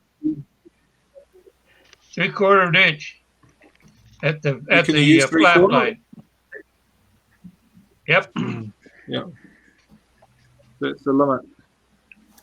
You know, like that Yeah, electric I well, have is like equivalent of a 15 glow size.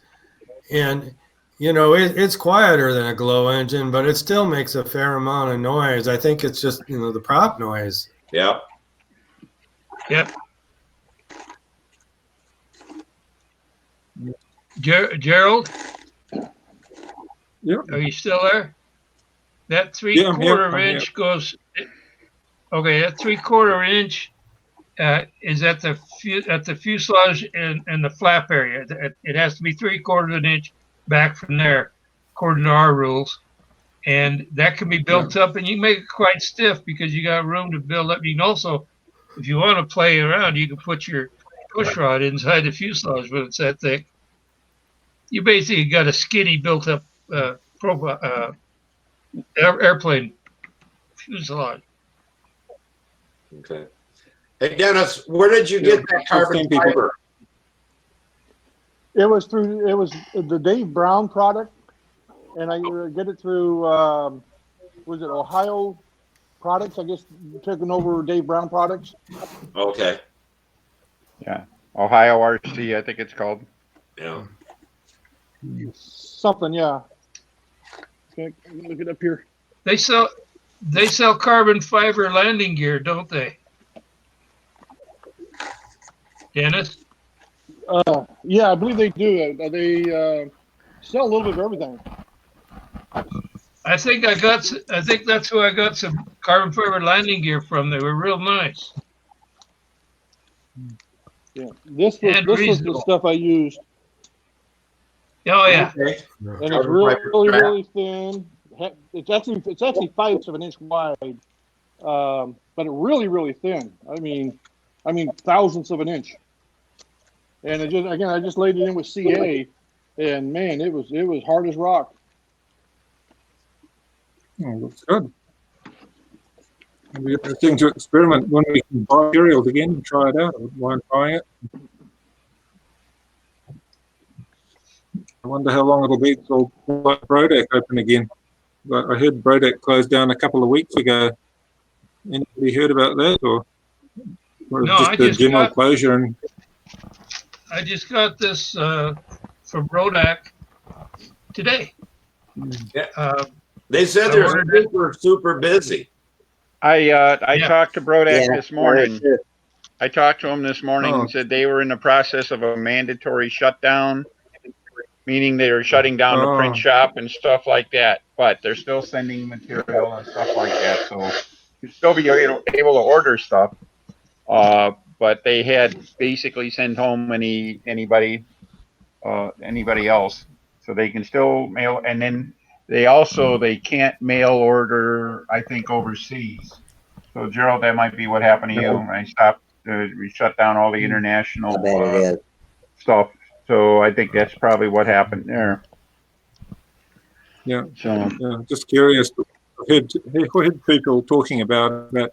I know Randy at Makoa said that he's operating because he's a factor. He said all the hobby suppliers will be down the priority list. He's working on defence work, which is keeping him open. So yeah, the local hobby yeah, it'll shop just be said, hard for a while. my local hobby shop, I was there Saturday. Frankly, pleasantly surprised they were open. But they said that they're starting to have some trouble ordering stuff because so much of our stuff is imported. You know, a lot of it is Chinese and stuff like that.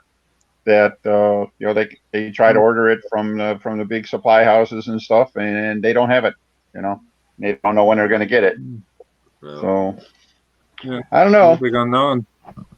My nephew actually put it in perspective. He says, you know, he's basically already assuming that this summer is shot. All right, basically start planning for next year. I think that's a little pessimistic, but I can see where he's coming from. So, Yeah, I kind of wonder I they hope just they canceled the damn Olympics. yeah. That's not good. I mean, I think everything's going to be canceled for. Well, you know, we got all these Yeah. things, and we're shutting down everything, and nobody said, well, how will you know when will it be safe to reopen? Well, nobody's answered that question yet. You know. I think once they get the test and really can test, I mean, Yeah, there's a lot of things. I mean, I'd hate to see this be the case now, where every time somebody sneezes, we got to shut down the entire world economy because there's some unknown sneeze out there. You know. I mean, you know, I'm not going to try to downplay it, but you know, we've been living with the flu for centuries and things like that, and yeah, it's an ugly disease and everything like that. And frankly, it's a hell of a lot worse than what we've seen so far with this. And we don't shut down everything for it. You know, you just go out and you be careful. You watch out. You don't try not to expose anybody if you got it, and try not to hang out with anybody who does have it. Right? I mean, but I don't know. I think once they get masked, you can put a mask on. I mean, if you watch TV and all these other countries, I don't give a shit what country it is, everybody has a mask on, except here. You know, so I've heard that.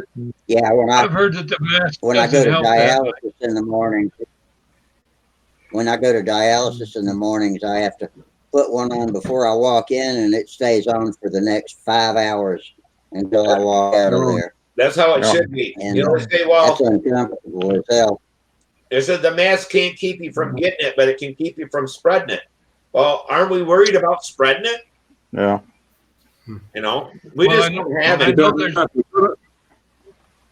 I know there's talk of the Northwest Regionals being shut down. Those are in May, the end of late May. Right. They figure that this won't be over by then. The people that are running the contest figure it'll be in June before everything starts to even begin to go back to normal. So they're talking about it. They haven't made the decision as yet. But it's forthcoming. Well, I think if these new medicines work, like that malaria medicine or whatever, if it keeps people off ventilators, that's all they're worried about.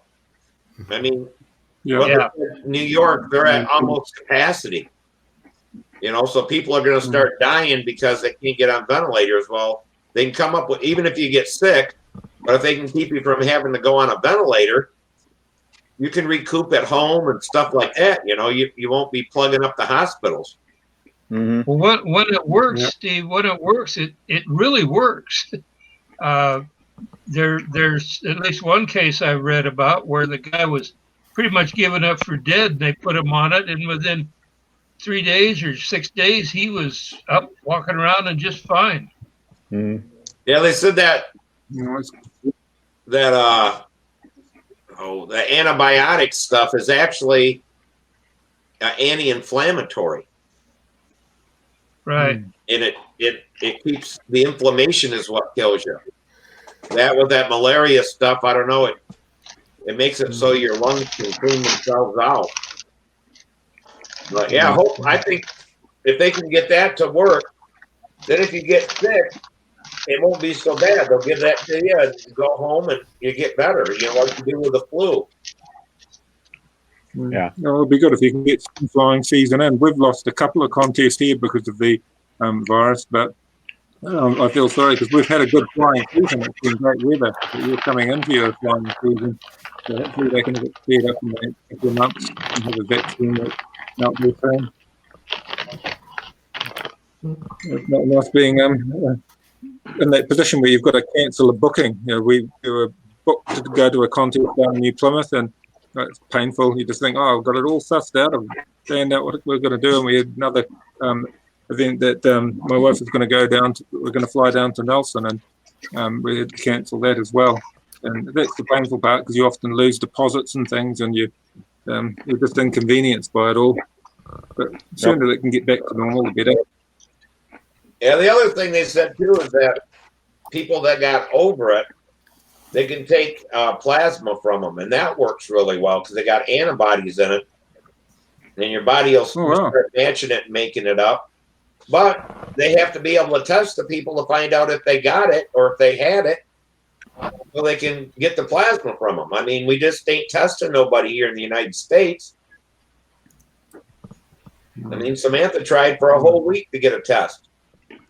It's just, she's like, I'm feeling better. I ain't gonna worry about it. Yeah. And I told her, they got a better, quicker test out now. Yeah, they're getting better at it, but they got to get them out. They said they just okayed that test from France, and they're going to send over millions of them. But yeah, when you got 300 and some million people here, that's a lot of damn tests.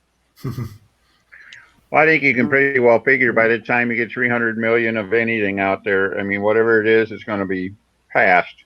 Yeah. Either because it's run its course or because there ain't nobody left to test. So exactly. So I don't know. I hate to sound fatalistic, but our little Florida trip, we went to Disney, 50,000 people or so. We went to Disney Springs, the shopping mall attached to Disney a couple of times. Easily 20,000 people there. Went to Key West, several thousand people walking the streets and everything like that. Went to that baseball game, 6,400 people there at the stadium. I figure we've been exposed to so damn many things, and especially down at Disney and stuff, and people all over the world are there. Oh, I know. Well, while we were down there, like the last day we were there watching the news, and there in southern Florida, they had a total of 20 cases identified in southwest, Florida around Disney and stuff. Would have figured if any place is going to get slammed, it would probably be them.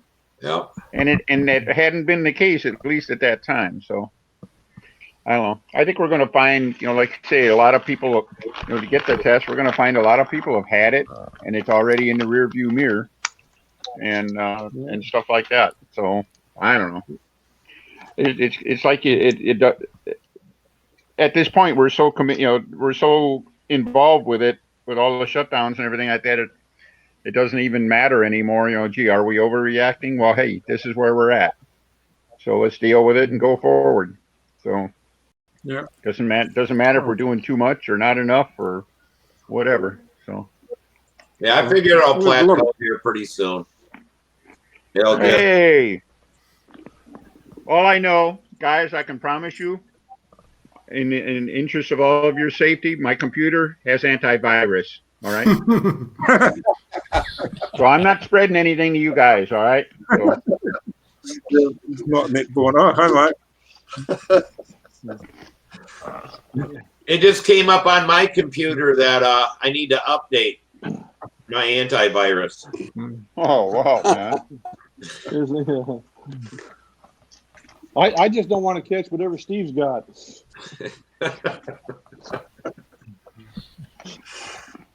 Hey, Denny, I got an electrical question. Denny? Yeah. I got an electrical question. Is there a formula for sizing batteries?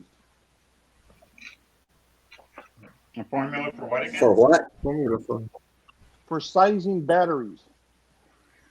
Not really, not that I've seen. And the trouble is that depending on your setup, you can use an awful lot of power or not very much power on the same airplane. So the guys who are running flat pitch props and stuff like that end up throwing a lot of power over the side, so they use bigger batteries. And the guys who are using lower pitch props and stuff like that, they use smaller batteries. Guys who are using 3 cells typically will need a bigger battery than a 4 cell. Guys who are using 4 cells need a bigger battery than a 6 cell. So, total energy is in there. Well, So My it's best sort of, answer to you would be to take a look at something like the list your setups on Stunthangar and look at what's going on, and don't just check a couple of them, and especially don't check, try to check the newer ones if you can, because there's been a lot of progress in that, and see what people are using on airplanes that are roughly the same size, and turning the same size prop as what you're doing. Probably the best shot, and you'll see if you're in the right ballpark or not. okay. So. Because I haven't purchased the batteries yet. I'm getting ready to. I just didn't know where I should be at. And that is what? That's like a 46 size, was it? Yeah, yeah. You use an 11-inch prop or 12-inch? 12-inch prop. Mm-hmm. Was it 5.5 pitch? I think it is. APC. Yeah, APC has a real nice 12.6 that works well. Yeah. 12.6. Yeah. So I'll be. It's a 56-inch wingspan. Probably be around 50 ounces when it's done. Between 46 and 50 ounces is what I'm figuring. And 4 cells, that's a 3,000 to 3,500 kind of battery, and 5 cells, it's like a 2,700 battery. 6 cells, you could probably do it with a 2,200, maybe an 1,800. So. What motor do you got, Dennis? The Cobra, was it 35, 15, 18, is it? KV rating? 35, 50, 740. 740, that's definitely a 5-cell motor, to get enough RPM out of it. So 5S 2,700, I think, is going to be the ticket. Okay. And I say that, but like I say, go back to the Stunthangar list your setups and see where you stand, stack up relative to those. But I think 5-cell 27 will probably be a comfortable size. You might go a little smaller, but you might be a little more borderline. So I'd say go with the the 27s. You probably when you say smaller, that's on the when you say smaller, that's on the milliamp side. So yeah, like 2,500? yeah. Okay. Yeah, the 5 cells means that it'll have all right, what is that? 18.5 volts, I think, charged, right. And that times the KV rating will give you your working RPM range and stuff like that. So 740 RPM. If you basically it's right in the wheelhouse for a 5-cell pack. So. Right. So do most of the electrics use a pusher prop and turn the opposite direction? Mine do. That's not universal. Okay.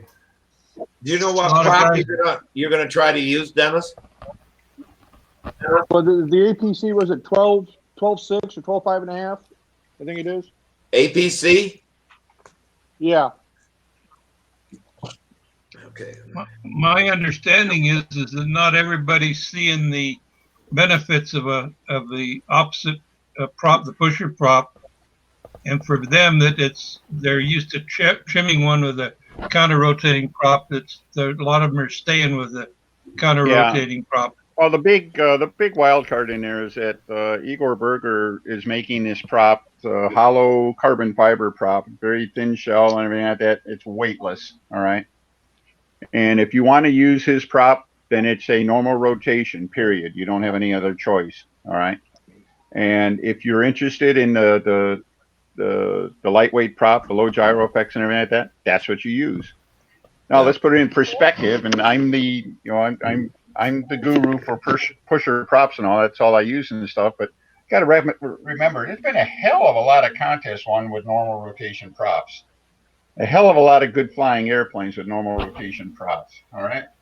It's not the end of the world one way or the other what you use and stuff. My choice, like I say, after I flew it, I have not flown anything with a normal rotation prop once I flew a pusher, and don't anticipate I will. But it's not the only answer. and there's room for everybody. So What On made the- you change Dennis, to the pusher prop? I'm sorry. What made you change to the pusher prop? I'm assuming you started out with the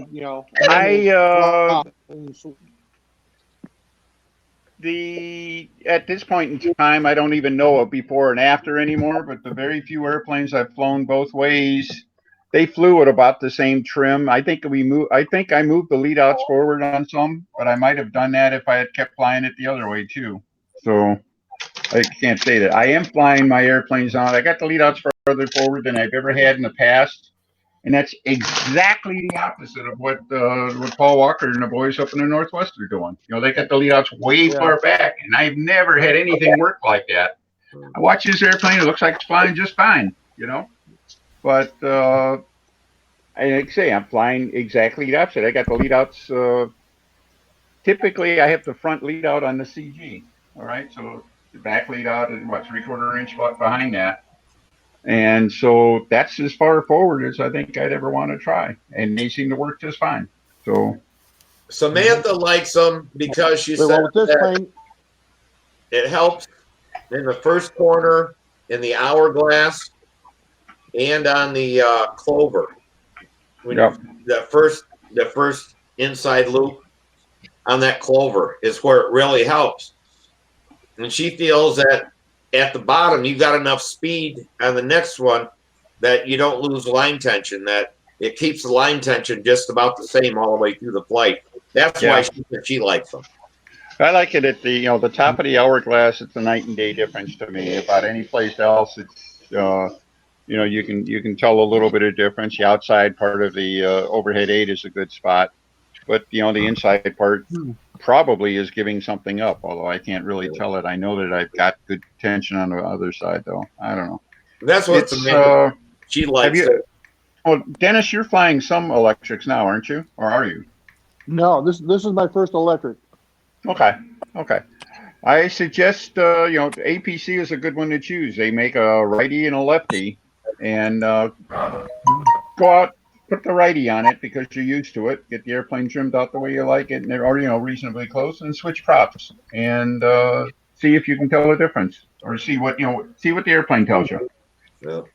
And then see if you want to trim anything else. Like I say, I can't say that I've been screaming. I've done other things like spectra lines and stuff like that that had a bigger effect on trimming than the offset rotation props did. but it's I just bolted it on, and it was like a wow, and I ain't never going back. Basically in the same sentence, and I haven't flown anything. Oh, wait a minute. I got one half A that I can only the 6.5 props only available in a righty. So I do have a half A that I've flown with it. But then I got another half A. I put a 3 cell in place of a 2 cell just so I could use the 6.4 pusher on it. So hey, there you go. If you want to drive your friends crazy, call it a pusher prop. All right. It's on the front of the airplane. It's not a pusher. No. Well, okay. But anyhow, the way I figured, if I say pusher prop, everybody instantly understands what I got. If I start saying it's counterclockwise or left-hand rotation, or I start seeing, all I can see is question marks. What do you mean by that? Clockwise, is that from behind the prop or in front of the prop? Things like that. So, normal and opposite. Sometimes that works, but if I say pusher, everybody knows exactly what I mean. Even the ones who insist that it's not possibly right. So. Nobody's had a pusher model, have they, with the propeller at the back? I can't recall anything ever like that. Anybody going to contradict me on that? No pusher models? Like a Walrus biplane with the prop at the back? Yeah, I don't know. I've never flown a pusher. Pusher model. That would be interesting. You wouldn't have the airflow over your wing to help your flaps or anything. You're losing all the that. It's going to be harder to start, I imagine. Yeah, I actually have sketched up something with a pusher motor on it, just cause, it's like, well, I don't know what it flies like. Well, how are you going to find out? Build the damn thing, commit some aviation. That's the only way you find out if it, how it works, or if it works, or if it doesn't work. It's nice. It's nice to substitute data for think pieces. That's all. So. Yeah, Dennis, I'll see if I got that motor, and if I do, I just bought this. What do they call it? RPM and power meter.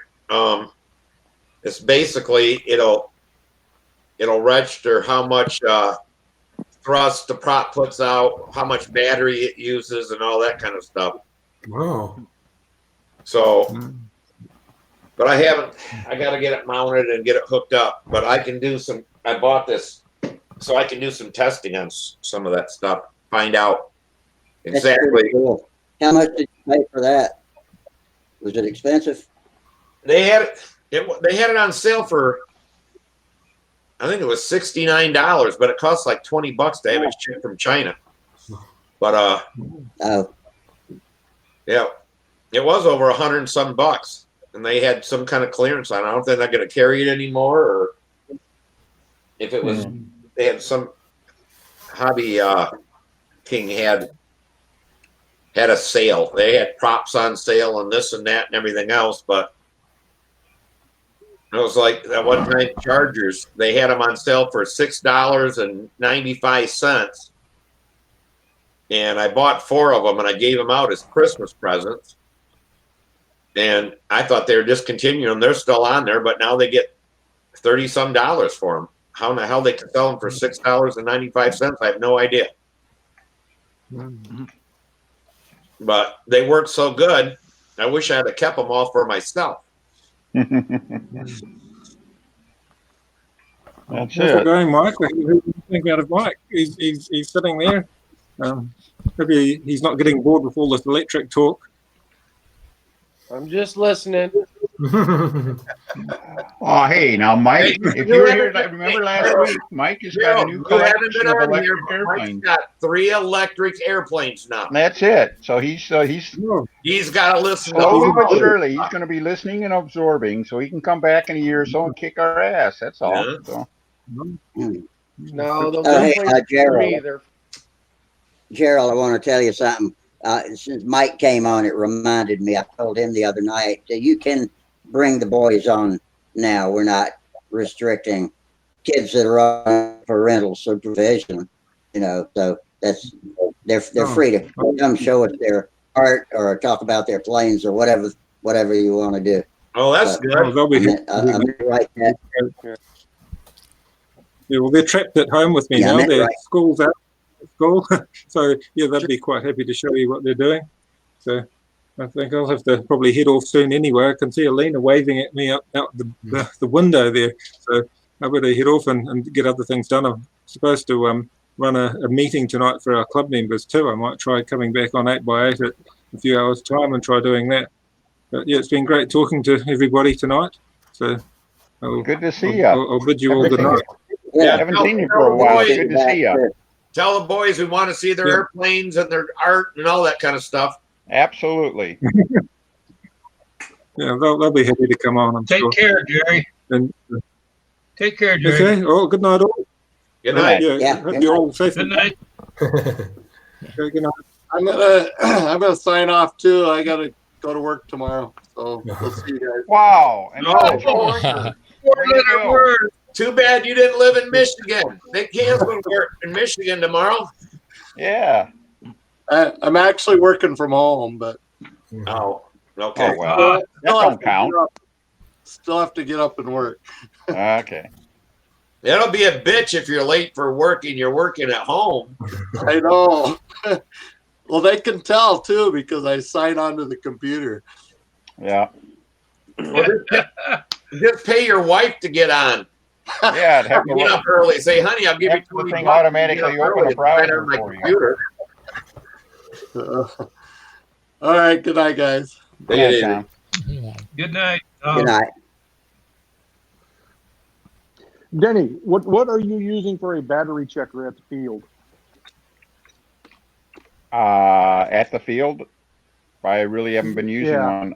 I do have Have you? a couple of little voltmeters uh, that I plug in just to make sure, which batteries I've used and stuff like that. I've got my own little system I work out for, when I fly, which batteries next and which ones are used and all that kind of stuff. But if I need to check something at the field, uh, Brodak has got a little one. I know Hobby City, Hobby King, what do you want to call them? They got a little one that plugs into the into the bounce connector, and it gives you the cell by cell voltage, and you can Readout. tell if you got Yeah. a good cell or bad cell or anything like that. And they're typically $5 or $6 or so. They're not too bad. Oh, So okay. they're not too bad. I do all my charging at home. I don't charge anything on the field. So most of my Okay. flying sessions are, a half a dozen flights or less. So I can, it's not too bad to do that. And but I charge everything, and then I charge everything fairly slow actually. You know, you can get systems that'll really fast charge your batteries and everything like that. You spend a lot of money on them. They're really good systems and everything like that. But I'm using real garden variety kind of chargers and stuff. They charge, they balance. They take about 45 minutes to do it. While my batteries are charging, I get up, go out in the garage, get everything plugged in, get it all charging, come back in and have a cup of coffee, eat my oatmeal and stuff like that. By the time I'm ready to go out again, the batteries are charged, and that works for me. One other thing to watch for on the batteries, and you'll see something in the electric forum on this too. Batteries come with different discharge ratings, the so-called C, it's a capital C rating, 20C, Yeah, I 25, was going to ask you 35, about that. whatever. Right. The higher the C rating, the faster it'll give up the electrons. And that's important if you're using a ducted fan or a race car or something like that. But the higher the C rating, the heavier and more expensive the batteries are too. Okay. Okay. So frankly, So you want to see if you can find something in the 20 to 35C range, because those typically the 25 to pretty hard to find a 20 anymore, but the 25 to 35 is more than adequate for our uses. We just don't draw that much current, and they're also typically the lightest, for a given size, and also the lower cost, versus the hotter ones. And the bigger battery doesn't, for all of the extra expense and all the extra performance, it gives you performance you don't need at a price you don't have to pay. So, okay. and since I'm inherently cheap, I pay attention to things like that. So, Yeah. Well, I've been trying to keep this adventure as cheap as possible, but then again, I was told from a good source, like the battery charger. I ended up buying one of the ProLab 8 charger. yeah. I made my own power supply through two Dell server power supplies putting together. That worked out really well. I So got you're going to a 24. You got a multi-port. 24 volt source then. Power. Yeah. Yeah, Okay. 24 volt, 40 amp, 1,000-watt power supply. Yep. And then I'm waiting for my Yeah. multi-port balancing card that allow me to charge 6 batteries at the same time. So Yeah. Yeah. My favorite I'm charger right trying to now spend is good money where I need to. yeah, that you didn't waste any dimes there, that's for sure. The only thing I would alert you to is, like I say, the only trouble I've ever heard of anybody, and it's getting, you've heard horror stories about people blowing up their batteries and burning down their houses and things like that. Well, there are a lot of early chargers that didn't have bouncers in them, and there was a lot of people who didn't have a real good protocol. They treated LiPo batteries like NiCad batteries and left them on charge and forgot about them, come back in a day later or something like that, and find out that they had burnt the cinders or something like that. And modern chargers just don't do that. They charge, they bounce, and when they reach the peak, they go into an idle mode, or maintenance mode, and so it all works well. I charge at a 1C rate. So if I have a my favorite battery is 2200, 2.2 amps, and that's the rate I charge it at, 2.2. All right. And technically that will take up to an hour to charge the pack. Usually it's about 45 minutes because I don't have them run down, to empty. You'll find that you won't be running it down all the way. So, and all in all, it works well. That all works well for me. So, Yeah. Now, when you get through flying, do you discharge your batteries too after you're done? if the only ones I bother discharging are ones I haven't flown. The ones that I've flown, they're discharged. Yeah. And it's good, there's a discharge cycle on the Pro Lab and everything else, and really any of the chargers. They put it in what's called a storage mode, which is like a nominal voltage mode and everything like that. It's just important that you don't try to store them fully at a fully peak condition. That kills the life. That takes the life out of the battery. So if you haven't flown the battery, discharge it. If you have flown it, it's probably okay. It'll keep until your next flying session. All right. And then before I go out first time this spring, I'm going to charge and discharge and recharge the batteries just on the charger before I go fly. I just get a cycle or two in them before I go out to the field the first time, and I won't worry about it till next fall. I'll just put them all in storage mode, and that's the way they'll spend the winter. So the other thing is too, is that I always break my batteries in. I don't know if it's some people say yes, some people say no. I usually charge and discharge them like 4 times. Mm-hmm. Some a brand new battery, that's not a bad. And with that Pro Lab, the best thing about the Pro Lab is the way it discharges. You can put them all, and you can discharge them at a fairly fast rate, which is more reminiscent of what the airplane does. But but you can do it faster, and I believe you can even program it so it'll automatically go through like 4 cycles, like Steve said, charge, discharge, 4 times. And all without having to come back and recheck it all the time and everything like that.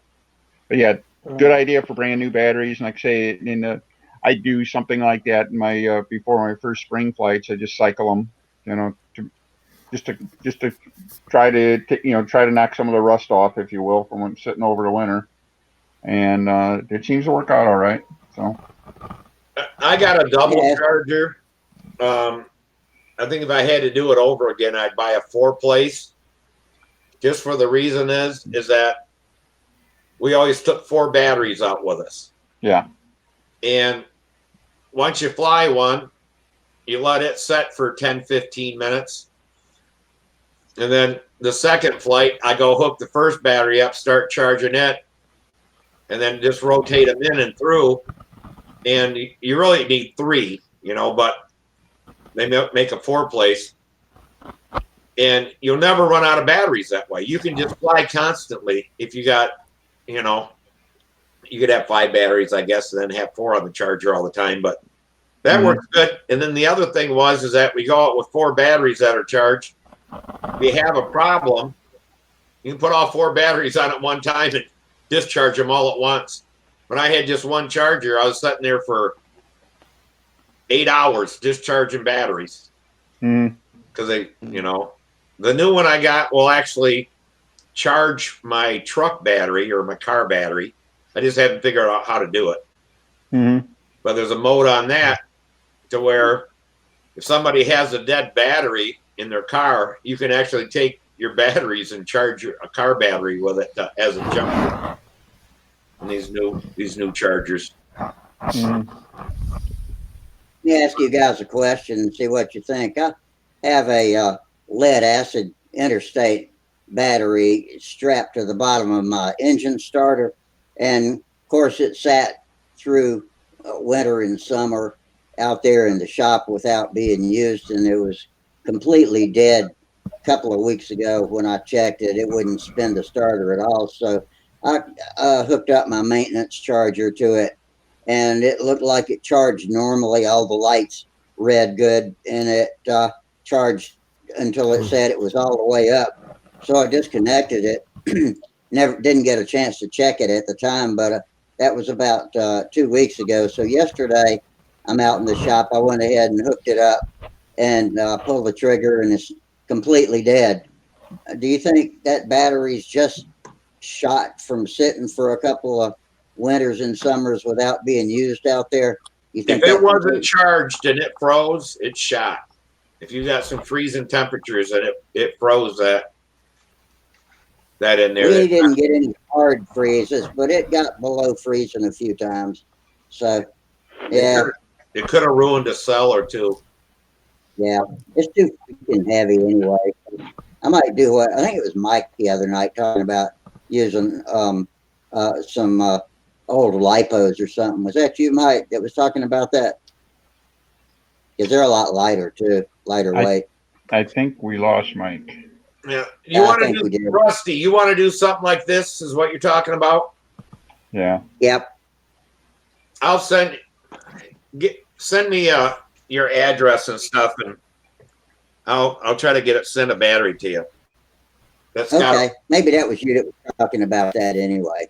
Well, yeah. Yeah. Okay, I'll send it to you. Once the cell is a little low, and that's that battery checker. I always check them hot when they get done flying, and see if all each cell has about the same amount of power. And when a battery goes bad, you'll get one cell that's not quite there, but it's fine for drains through that. You know, I wouldn't put it in so I'll have to get anything, but so I'll have to buy me a little cheap lipo charger. Charge that battery water. Yeah. Okay. Yeah, that's the fine. only thing. You know, like Hobby King's got them. Yeah. For I don't know, you can get some of them. I'll set it in the middle of it. Yeah, you can get some of them like $10 or whatever. They don't charge very fast, but that's something you can just plug in and let it charge. You know, for 7-8 hours. Who cares? Yeah. Yeah, I'll run a drop card out and let it charge outside, you know, for a while and do that. So somewhere where it won't burn anything if it over. And you only got to charge them. I'll send you my address. Right. You only got to charge them once a year. Oh, that works. Okay. Yeah, so that's what I mean. If you got a real light charger, it doesn't matter. I mean, I got a old Hobby Co one that'll do lipos, but it has no amp. I mean, it can't even charge at 1C. It probably maybe can charge at a half a C or a quarter of a C. But yeah, I still have it and I still use it for something like that.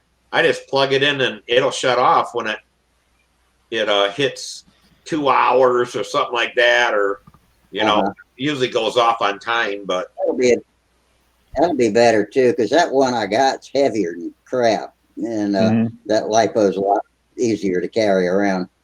Yep. All right, thanks, Steve. Yeah, I'll say I got 3 or 4 of them that I just got set downstairs that they balloon up a little bit when they're hot, and you know, to me it's not worth an airplane for a $20 battery or whatever, $20-some battery. Right. So I just take them out of circulation. I gotta send Bob my address too. He was going to send me a roll of doctor paper. I hadn't gotten around to that yet. Oh yeah. All right. Cool. Yep. I think you're gonna like it though, Dennis. Yeah, I'm pretty excited. Yeah, especially when you start ordering stuff and it starts coming in and I gotta get this in the air. I gotta see what it does. That if you fly by yourself, you can put the delay in the damn start, and you don't need a stooge, and I mean that's kind of nice too. You don't need somebody to launch for you, or hey, Gary, what do you fly? Do you get any airtime, or are you just a builder? Oh, no, I don't get to fly too much anymore. It don't seem like You got a grandson, don't you? my son. Yeah, son. He flies. I think I saw him with you in the shop in your Facebook pictures one day building those Hyper Vipers. And is he interested in it at all? Well, he's Airplanes and that sort of thing? flying radio. But he's Oh, not yeah. flying- Well, that's all right. Yeah. That's more video games than anything else. Yeah. How old is he? 30? Your grandson 30? is 30? No, my son. Oh, your son is 30. Yeah. Oh, okay. Now, flying's flying, as long as you're having fun. And, you know, I still swear that keeping Samantha flying and stuff kept her out of a lot of trouble. I think Gave her so. something to do. She wasn't bored all the time. You know, did stuff and Learning a lot of good stuff, too. There's a lot to learn. What's that? She was learning a lot of stuff, too. There's a lot to learn about airplanes. From power plants to airframes. I know it kept me out of trouble, you know, because during my late teenage years, and some of my running buddies, they're not alive right now. Yeah. So sometimes it's horrifying to think back about some of the things we actually survived in those days. Yeah, I mean, now I understand why it was okay with my parents to fly Cox models and stuff out in the backyard. We had the power lines, which was crazy. We got high tension power lines out back, but we've always flew control line out back. But they had, you know, it was Cox. Did y'all fly on metal? No, we flew on the string that came with it, so we're lucky there. Yeah, Dacron. I think you're pretty safe with that. You might get shocked, but probably won't carry enough current to kill you. Yeah, them things, there was 2 sets that went through there, a small set and a big set. But if it rained or anything, them things would hum. Hell, you could hear it in the house. I guess it was burning off water off them or something. I don't know what it was doing. They replaced all of the lines that run along behind my house, but the ones that feed the neighborhood. And before they replaced them all, when it would get windy outside, especially wind and rain, and the trees would start swinging, you could see sparks flying back and forth in the trees. It was scary as hell. Yeah. They finally came out and replaced all those wires. Well, these ones are the huge ass towers that go up, I don't know how many, 100 and some feet or whatever. Yeah, those are the high voltage lines. Low current, but high voltage. When we were kids, during the Vietnam War, a buddy of ours on the street, his brother sent him home a parachute that was used to pull stuff out of the back of an airplane. Had a big old metal ring on it like that. And so we tied on the back of our bikes and see who could ride the fastest down the street. We time it. And that thing would poof out and pedal your butt off to try to get anything. Well, we got the right idea. That would float you to the ground. So 2 of my friends climbed that tower, one way up and held the top of the parachute so it didn't get tangled with anything. And the other guy was down the length of the parachute. I'd say up 50, 60 feet where that ladder's at. They shimmied up, you know, climbed up everything, got to that ladder. So I get up there, it's like, go. So he grabs that thing and jumps out, and the guy on top lets go of it. He comes down, the thing goes, poof, and comes out, jerked the ring out of his hand, wham, and hit the ground. I can't I believe shouldn't anybody had laugh, the but gut. it's jeez. There was an indent of his body in the dirt. Oh, jeez. How it didn't kill him, I have no idea. But it was all real. It was real sandy around there, and it was. We used to run our dirt bikes and stuff, so it was soft sand. But yeah, that just went thump, and the complete outline of his head, every part of his body looked something drew around him. Oh man. Stuff. So we didn't do that anymore. Good thing. I can't believe anybody did that. We were only about 10, 11 years old. Amazing. But yeah, I mean, the stuff that we did, we thought, hey, yeah, you can just, you'll be able to jump out and just float right down like the G.I. Joe that, you launch that G.I. Joe and his parachute would come out and he'd float down around. That's hilarious. But yeah, we went back to tying it on the back of the bicycle. Yeah, I bet. Oh, jeez. Yep. Notice how much better the sound gets when the crowd gets smaller. Yeah.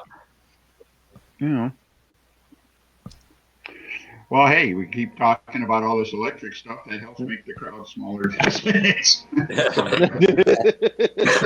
Oh, well. Well, at least this gives you a chance to get away from trying to find something on damn TV. Yeah. I've been catching up on the Amazon and Hulu and not so much on Netflix yet. And yeah. we got rid of our cable a while back. And, yeah. When you said Hulu a while ago, I wanted to ask you, I used to have a free Hulu account, but I've just probably gone now. But does anybody know if there's anywhere that I can watch The Expanse without having to pay for it? I know that Amazon took it over. It went off of TV and onto Amazon, and I never could watch it because I don't have Prime. But does anybody watch that show or know where I might be able to at least catch season 1? Because I watched 2 and 3, but I never did see season 1. You know the show I'm talking about? I've never heard of it. The Expanse. It was a science fiction show about this company that's mining the asteroid belt. And yeah, it was a really popular show, and it was also had high acclaims for its accurate science. There was some stuff that was a little stretched for the sake of the artistic, part of the story, but it was really plausible science, and I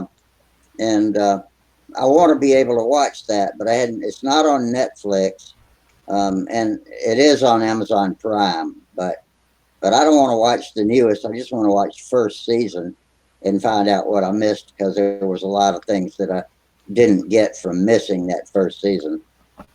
Hey, Dennis, you said you got rid of your cable?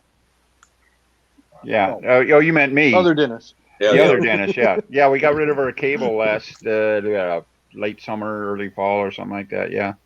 Well, because it's like with my phone, I can stream, free streaming or whatever.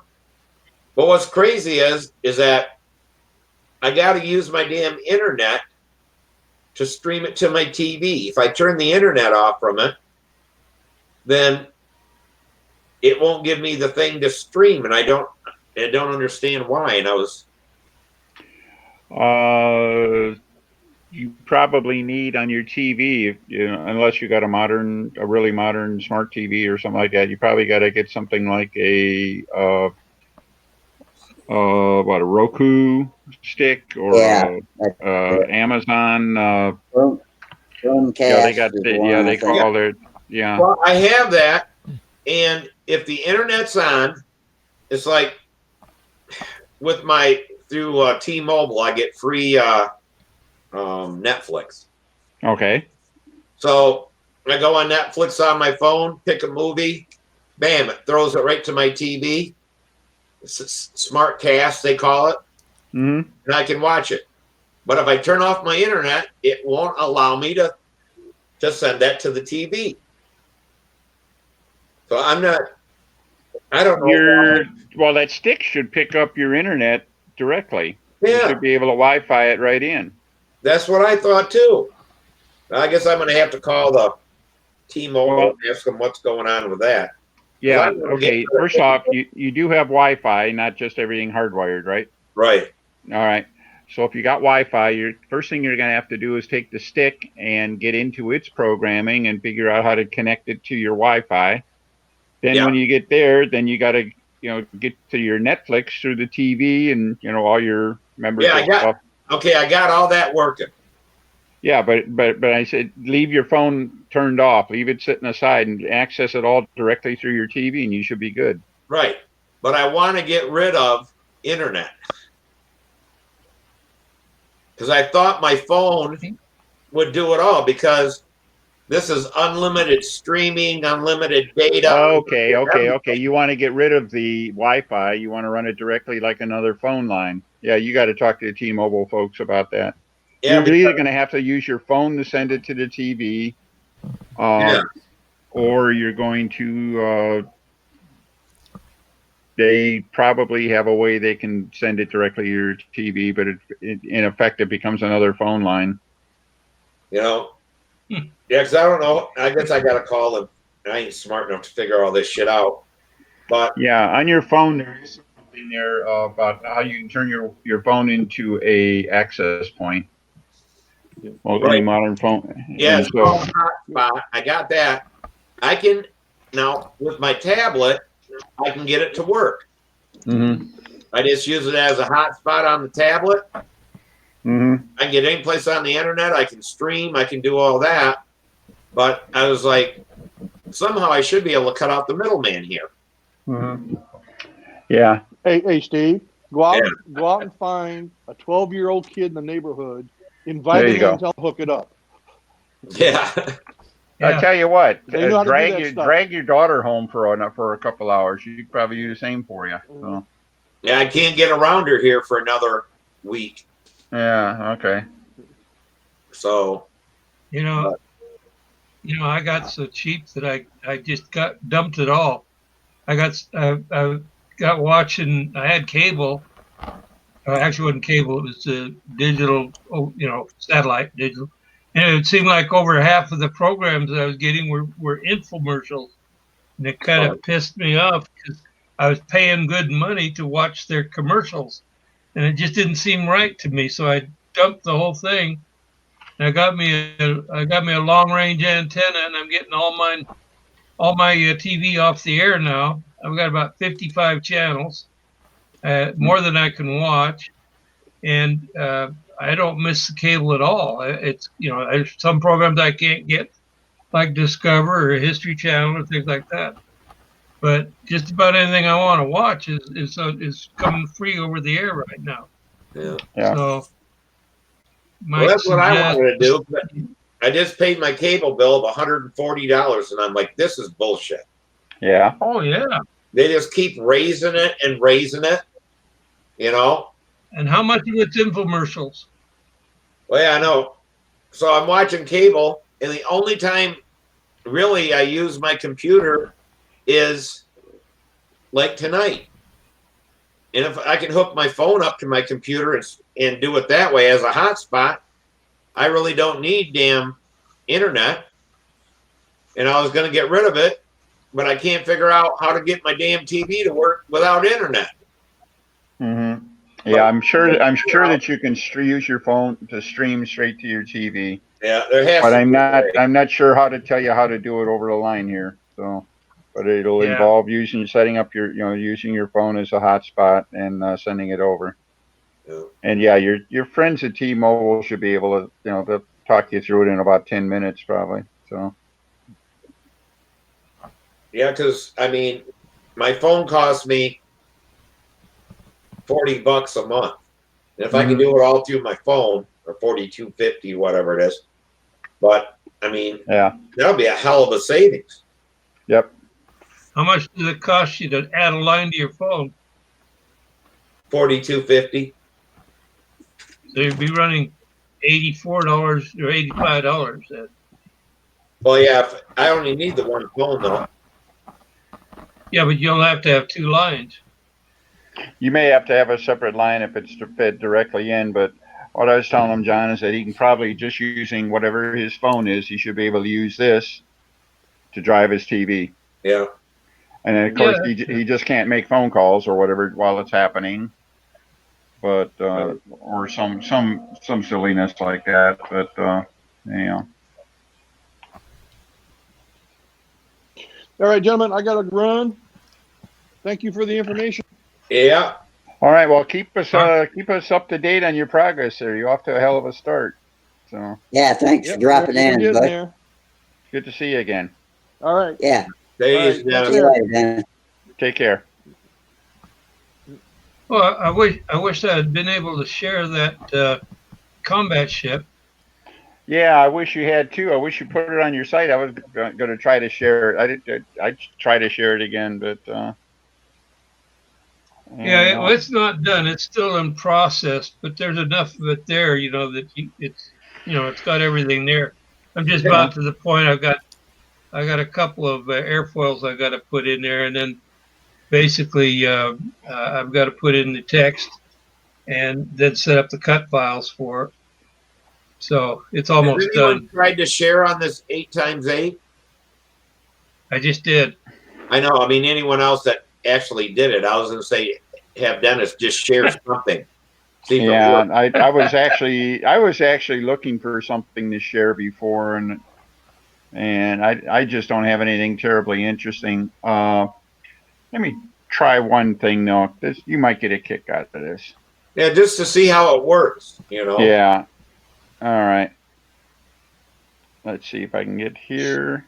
All right, where'd it go? When you get done, I got a message from YouTube from SD70. He wants me to tell you all about some training stuff. So I'll tell you when Dennis finishes. Okay. 8x8. Share. I mean, it works exactly the same, right? And yeah, you see that? Mine works fast. It looks like Brent Williams stuff. This is Bob Branch, a guy up in Michigan. Built what he called it a C14, right? Carbon 14. He built a profile fuselage using carbon tubes, all right, and he just put some wood in there. Now the wood he got, it's actually from CST. It's actually wood with carbon fiber laminated on either side, and he used that for the insert for the motor, and he used just plain balsa for the rest. And of course he sanded it nice and half round so he could glue it all together. And then, obviously with his, let's see, here's some other pictures. With his diagonal bracing and stuff like that, he had to sand everything on an angle and stuff to get a nice joint. It took him a while to do all of that, but he was able to make all those joints. So it really looks like a chrome moly fuselage or something like that, right? That's cool. When you're sanding that stuff, are you in danger of getting little pieces of it in your fingertips? You have to be careful about that. If you're using carbon, you got to be careful with it. But this is the framed up airplane. And the reason I bring it up is that this is absolutely the stiffest fuselage I have ever seen. Profile, built up, any medium. This thing has absolutely no give in it. All right. And it worked out really good. And then he did a few other things. Obviously, he painted all the woodwork black so that when he could cover it, some of the RC guys have been doing it. When they cover it, they get the black structure underneath. Kind of a unique look. Yeah. That's pretty neat. And it's actually a Brodak P40 wing and tail with the new fuselage built into it. Flies like crazy. Yeah. Steve, did you ever see this airplane? No. Yeah, he had it at Wayne, Michigan, Bobby McDonald's contest. This is where I got that, and real promising. He was still trimming it out then and everything like that, but it was pretty good. Good weight and everything. But it's absolutely brutally strong. That was the biggest thing, and of course, based on what he did, he learned that with a little TLC, he could have made it lighter. Yeah. It was a little heavier than a balsa fuselage would have been, although a balsa fuselage at any weight wasn't going to be as stiff as this one was. So, but he had opportunities there. Well, yeah, like next time he could use smaller tubing. Yeah, well, with smaller tubing, he used constant diameter tubing, and one easy way to do it would be to use you can get these tubes that are formed in tapers. All right, so it'd be like a 1/2 inch in one end and a 1/4 inch at the other, and that would take a lot of weight out. So all in all, it worked out really well for him now.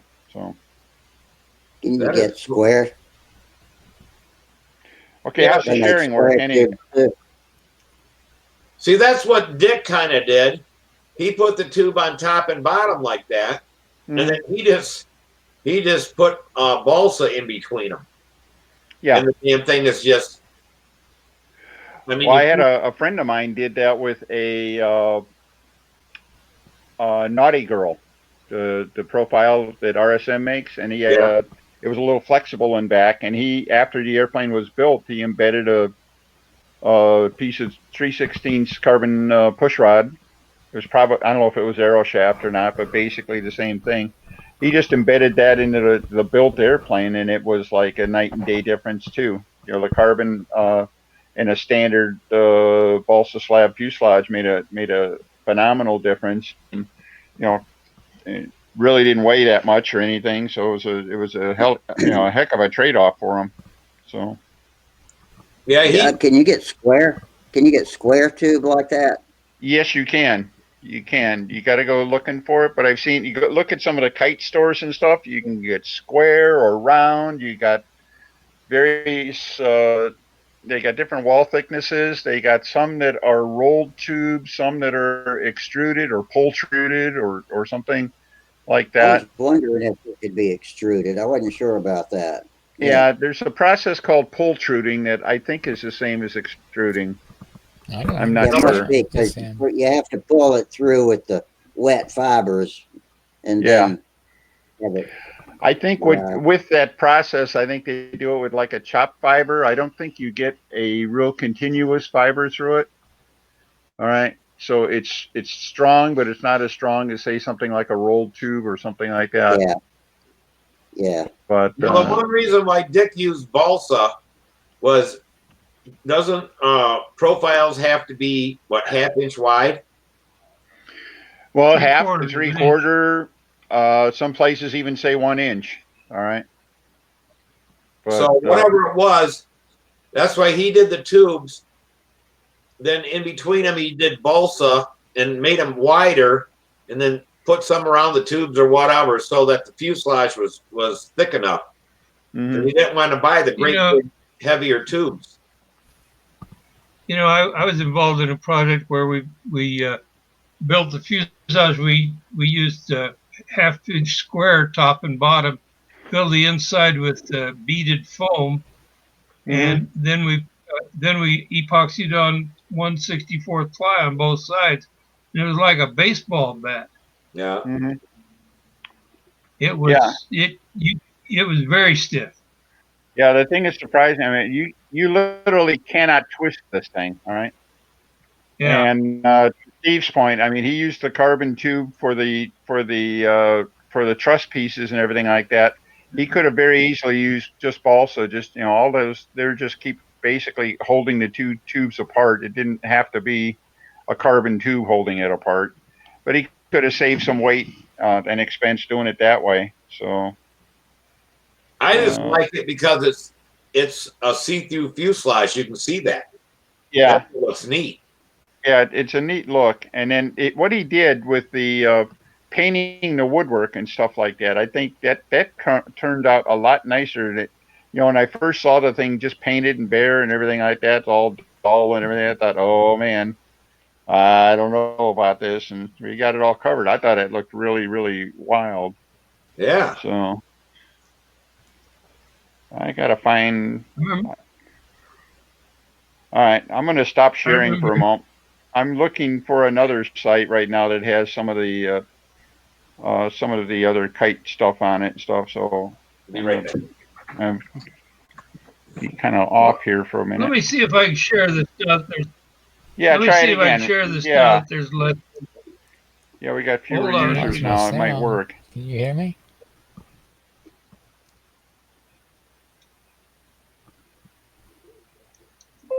Did you say something, Gary?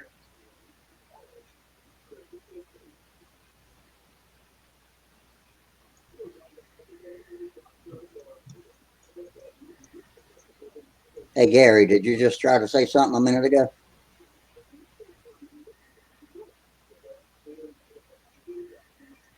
Is my mic on? Testing. I can hear you fine. Okay. Yeah, I got blue balls.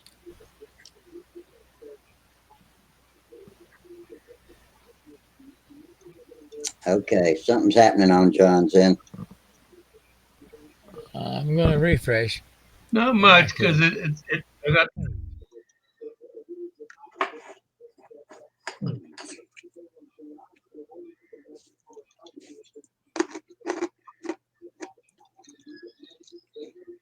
We got little ghosts and John and Denny's square frames.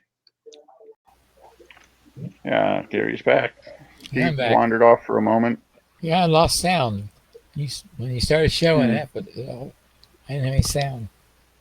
Yeah, it looks like Gary's rebooting. Okay, there's Gary. Yeah, I rebooted. Can you hear? Yeah.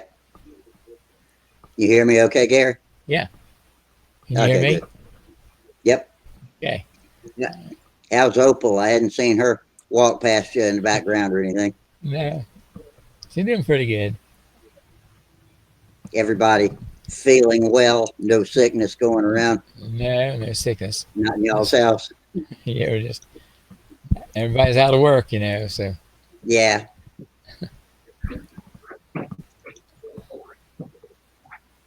I was just remembering my first plane when Dad we built it. It was a built-up wing and everything, but he put the weight on the inboard wing, and every time you go to fly, it'd come in on you.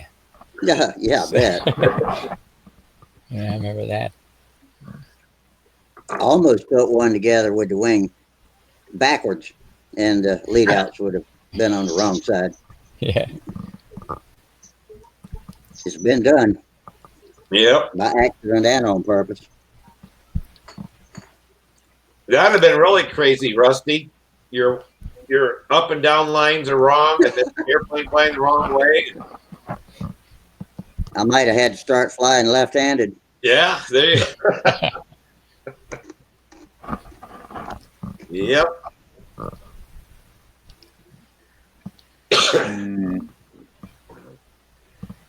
Yeah. I always enjoy listening to you guys.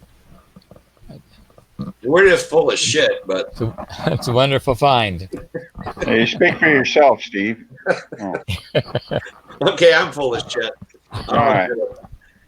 Well, that's because you haven't been hoarding toilet paper, have you? So no. That'll lead. One leads to the other. So. Yeah, I started my panic buying late.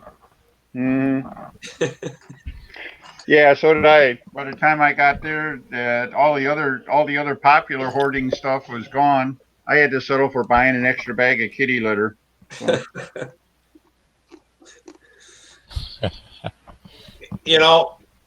When it first started, they're saying, well, get together and, figure out what you need for 2 weeks worth of groceries so you don't have to get back out and all that kind of stuff. I really underestimated how much snacks I ate. Mm-hmm. I was like, shit, I'm about a week and a half short on snacks. Yeah, your 2-week supply ran out in 3 days, huh? Yeah, for the snack part of it. And all the other stuff was like, damn, I bought way too much of that. Here, we got a lull right now, so here's a YouTube update. SD70 Ace is telling me stuff about trains, and of course his name is SD70 ACE, so that's a name of an engine. But he's told me that he says, when are you going to tell him? And he had written Norfolk Southern has 592 SD70 series locomotives. And I showed y'all a picture of that the other night. I don't know who remembers it or not.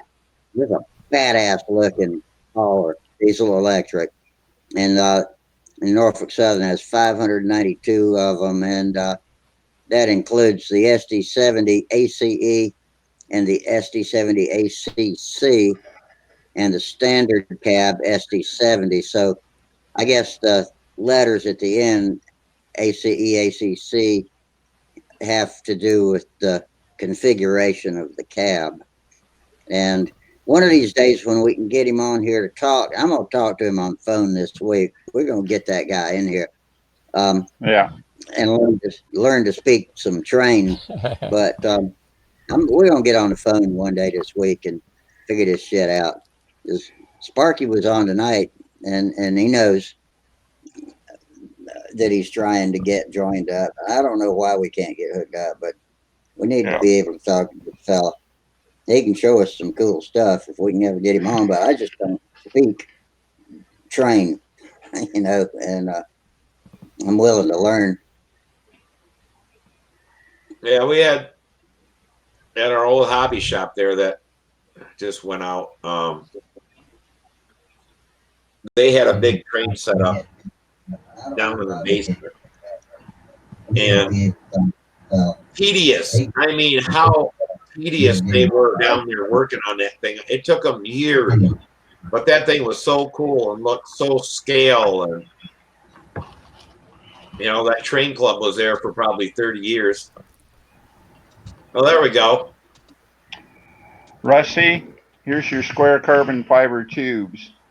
This is just on Amazon, so I'm sure we could do better. Let me But click this on you is there. 10 millimeters, 10 by 10 by 1,000. So that's 1 meter long, and that's like a 3/8 tube. 10 millimeters, about 3/8 of an inch. So two of them for $16.99. Okay. Like I say, I think you can do. Cool. You might be able to do a little better than that. So. Yeah. All right. I was curious. That's something I didn't know, and as soon as I saw that profile of y'all were showing us a while ago, I got to thinking it sure would be nice to have some squares to work with that. Mm-hmm.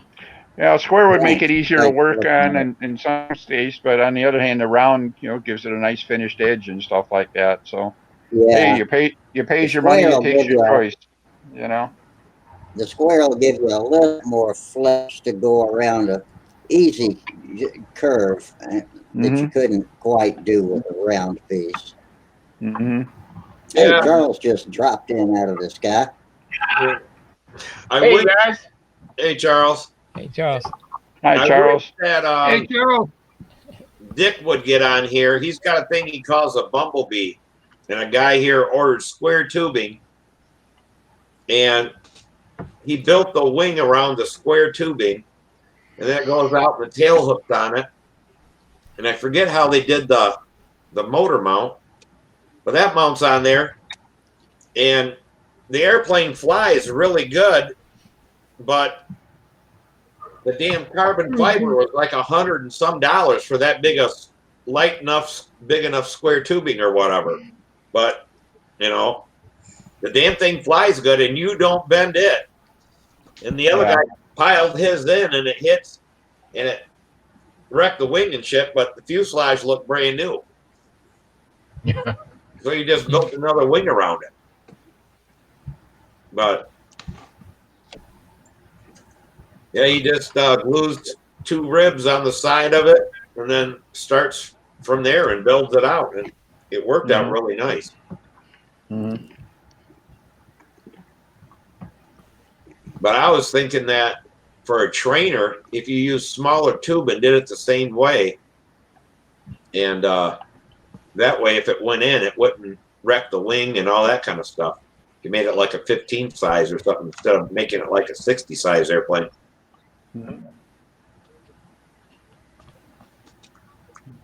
But yeah, there's a lot of cool ways to do stuff now with all this new material. Yeah, there is. You know, you were kind of laughing about it earlier, but you figure if you can get a nice lightweight tube, use it for your wing jig, your tube jig, and stuff like that, you could build around that. You could end up with a heck of a wing that way. Yeah, probably all the spars you'd need. I was thinking about that, because in the old days, they had like the two in the middle, in the center of the rib. Yep. And yeah, you could put one in the back and one in the front, build around it. And when I've always used the tube method, I never get the tube out anyway, so planning on keeping it there would be a good idea for me. Yeah. It's amazing how easy it is to get glue where it don't belong, isn't it? So. Well, I didn't realize that you're supposed to wax them tubes before you slide all the ribs on. We grabbed that thing and couldn't get it, so I finally come up with an idea. Luckily, I had enough sticking out the end. I put my drill on it and started turning it real slow, and then used the drill to back the damn tube out of there. Yeah, I've done that too. Because with the Rodat kits, when they laser cut that hole, it fits that tube perfect.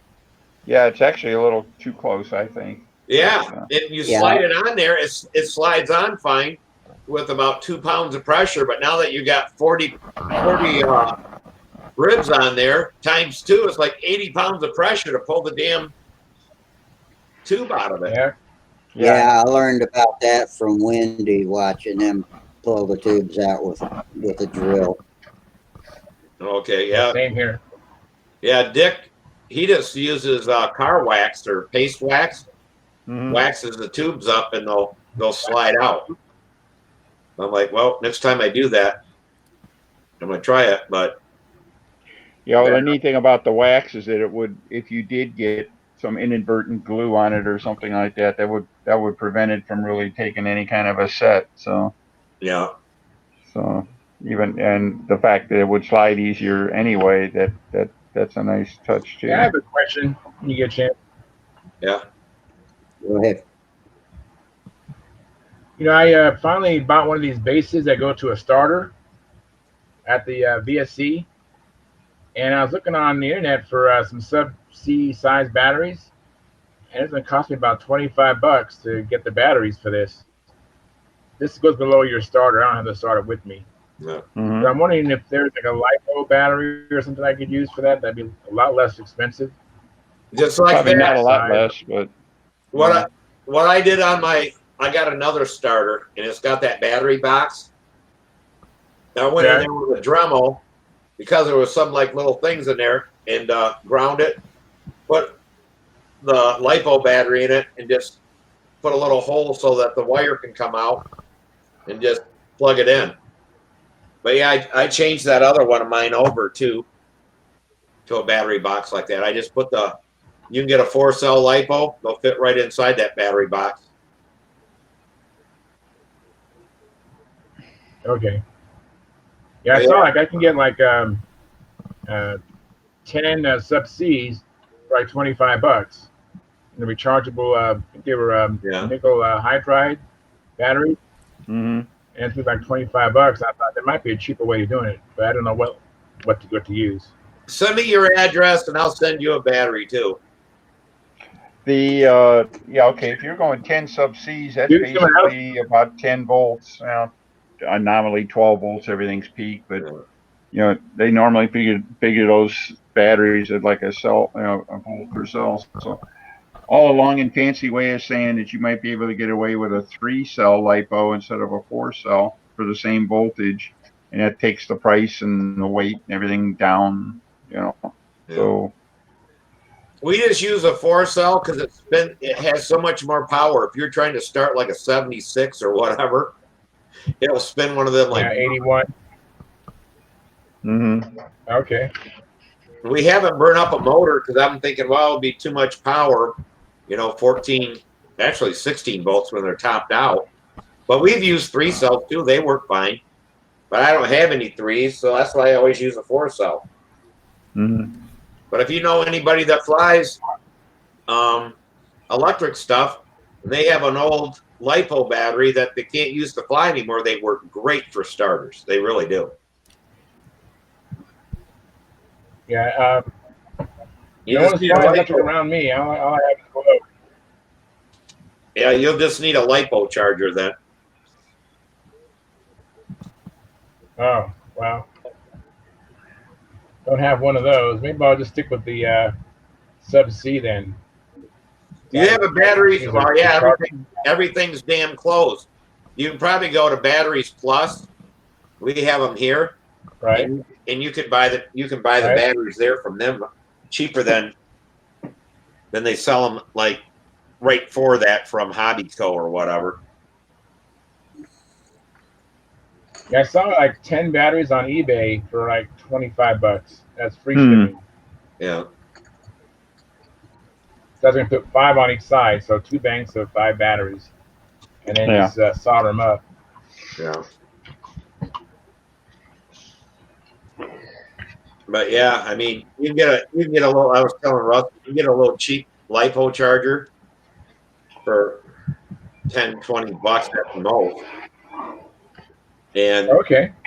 and what it is that it made you can't like do a 5C charge with it or whatever, but you just hook it up and let it charge for a couple hours, and then you don't have to charge the batteries again.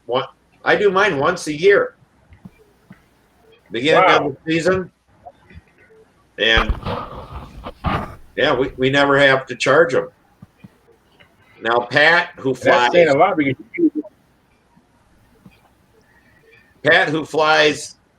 shitting 30, 40 flights a week, he had to charge his mid-season, but he really uses that starter. Yeah, I hardly ever use the starter. It's just one of those weird circumstances where you can't get a motor to run or start, but it's very, very rare. I mean, I hardly ever use my starter as it is. It's always a good idea to have one in the car when you go, though. Well, I'll tell you what. Yeah. The other thing is, and that's why Pat started using a starter and shit, because he flies a lot by himself. If he ever got cut bad and there ain't nobody around to help you, yeah, you're pretty screwed.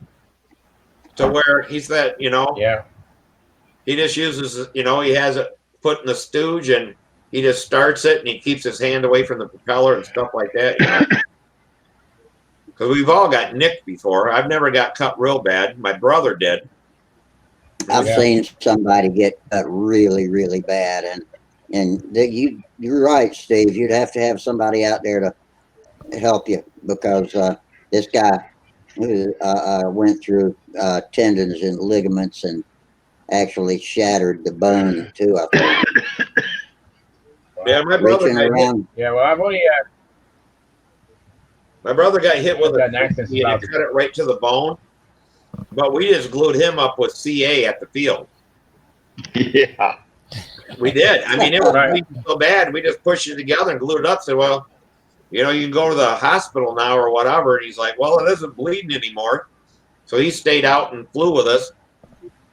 Took a couple aspirin, and because he said the damn thing was throbbing, but he never did go get stitches. But we just glued it up with some CA and.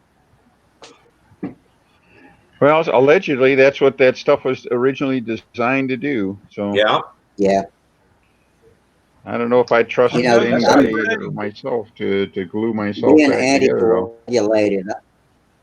Being anticoagulated, I'm always knocking skin off and just the top layer, peel it back, and I can lay it back down, and CA is my go-to fix. Just dab some on there and then fix it with a one layer of a paper towel if you can get it apart into just one ply, and lay that on top, and if you just touch it up every day, it'll stay there until it's healed. Well, that's like Wow. when I was at Toledo, I was talking to Bob Smith there, and his brother, and asked him, they have Flex CA. That's the same thing that the medical uses, except theirs costs a lot more money because it has to go through a whole bunch of other tests. But he says it's the exact same formula as the Flex Blue, but they don't have to do this and certify every single thing when they make it. Mm. But yeah, so really you need Flex Blue with you. So if you cut yourself bad, you can glue it and it'll flex later on. But yeah, if you get cut really bad, I mean, you got to wrap it, full pressure on it. Well, how in the hell are you going to drive or anything? Take yourself to the hospital. Exactly. My luck, I wouldn't have any service on my phone to call 911. Mm-hmm. But yeah, hopefully your phone is not dead.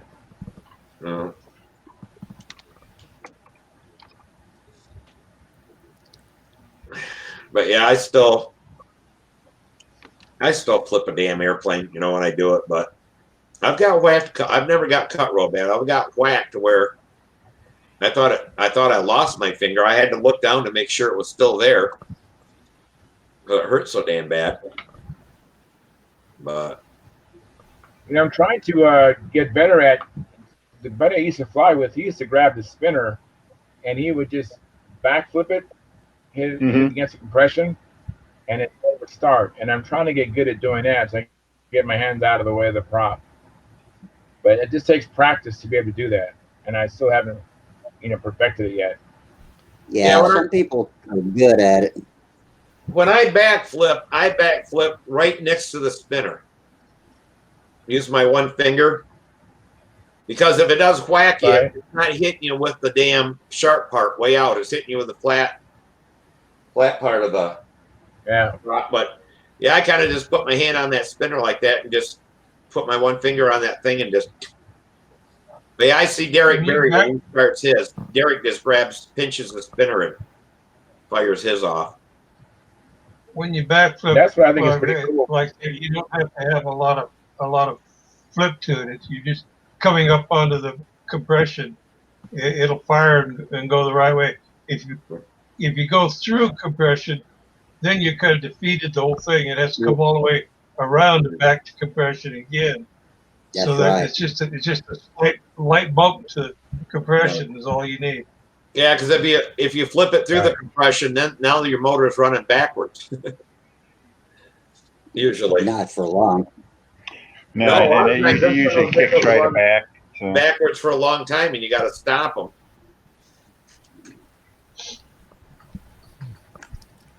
Well, most front rotary valved engines won't run backwards unless they're just seriously flooded. Right. And then they run about 100 RPMs. Mm-hmm. Yeah, that Brodak 40 of Samantha's. I don't know. I went to flip it and missed, and I wasn't back flipping. Started backwards. Well, in RCs, we always run them, and idle when we start them. And if they did that, I just always cut my hand and go on the spinner and stop it and do it again. Well, on the control line running full bore open, even a few, how many RPMs it is, I took my hand and cupped it, I'm like, son of a bitch, I had a burn around the inside of my hand. Wow. Yeah. And I'm like, well, that taught me not to do that ever again. Pinch the line, shut it off. Yeah. But I'll remember not to I do can't do that. that, then I'll just beat them up. That shuts them off too. Just plug in the muffler. Yeah. Steve, I can understand why you're so happy to be at Samantha's flying electric now. So yeah. Push the button. Well, that was like the other stupid thing I did is that we built her that one pipe airplane. Yeah. Well, whenever I pick up an airplane, I always get it and put my hand up underneath the. Oh, this can't end well. Okay. Oh my! I did. It took everything I had not to throw that damn airplane on the ground. I'm out there going, trying to set it back down. So I didn't break the damn airplane. I had this damn singe across the palm of my hand. I'm like, gosh, damn. Wow. Yeah, I've done some stupid shit. But yeah, whenever I usually. So. Yeah, most of my planes are Steve, rear exhaust. What? Steve, do you draw a crowd when you get ready to start an engine, or did you used to? No. just picking them How up. many people would pay to watch that? Yeah, just picking them up when they land. I was doing a dance out there and everything else. And it was one time Samantha landed it right at my feet. Usually she lands it across and I got to walk across the field, pick it up and check. She just come in and that thing just rolled and stopped in front of me. I just walked out there, grabbed something. I'm just screaming. At least it would have cooled off if I had to walk the circle. Yeah. Oh yeah, that's true. That's true. Oh man. But yeah, when I land my plane, I usually would tell people watch out for the muffler because all mine are rear exhaust usually. Yeah. My Stalkers and my 377s, and so I tell people watch out, don't touch the muffler. Just grab it by the wing. Well, see, we always got the habit of never picking it up by the wing or. Yeah. So I always just stuck my hand up under there and like cradled it. And yeah, just ran it right up on that header where it hooked to the pipe and stuff, and it just burnt the crap out of me. Oh, I bet. Really hot there. So those mufflers stay hot a long time. So then, you got to learn how to pick the airplane up, and it's close to the fuselage and stuff, not to poke a hole in that light ass balsa wood. You get real good balsa wood, and it's just weak. Yeah. Yeah, they are. They can be. Yeah. So.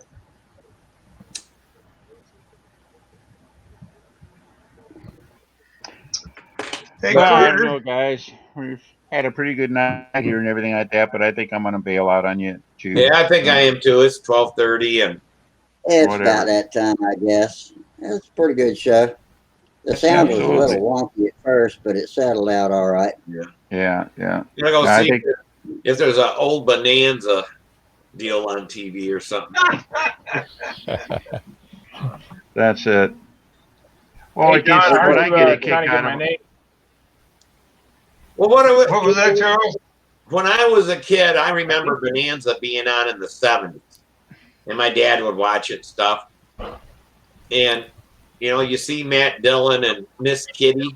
And I always thought that she looked pretty hard there. I'm like, damn. She's supposed to have been so sexy. Well, I watched one that came out in 1954 when they were 20 years younger.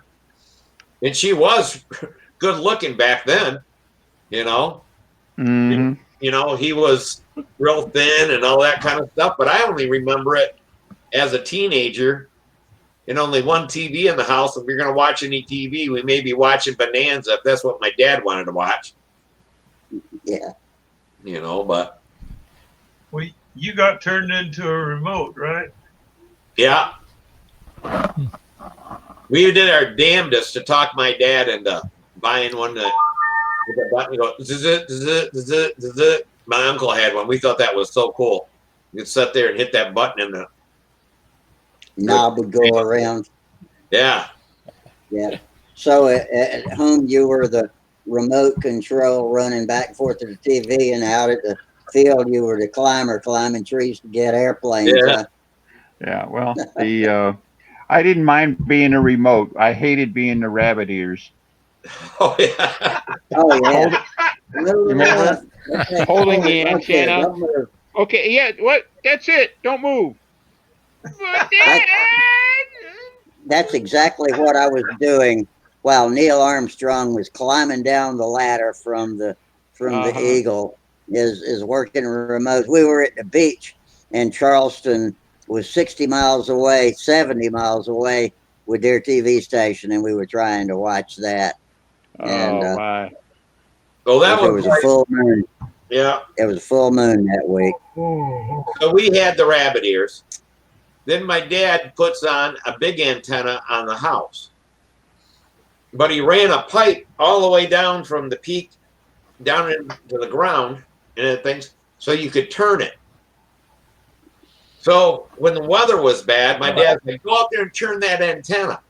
So I had to go outside and listen to him yell out the window to me when it was okay. It didn't matter if it was raining, snowing. It was like, go out there and turn that antenna.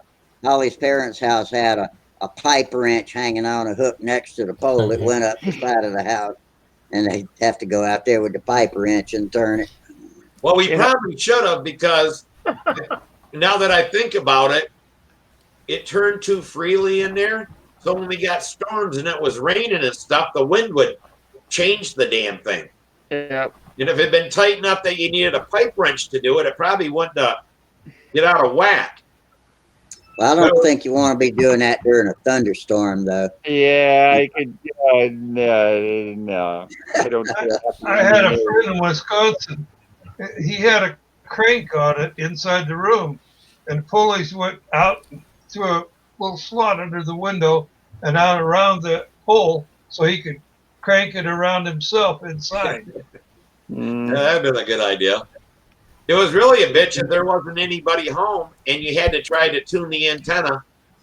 Go out there, move it a little bit, run back inside. Oh shit! Go back out and try something else. Run back inside. That's why we were all so physically fit back then. Yeah.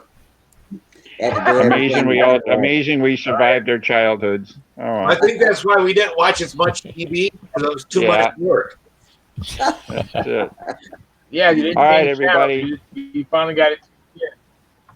Yeah, I'm gonna say good night to everybody. See you Friday. Okay? Yeah, thanks for coming, man.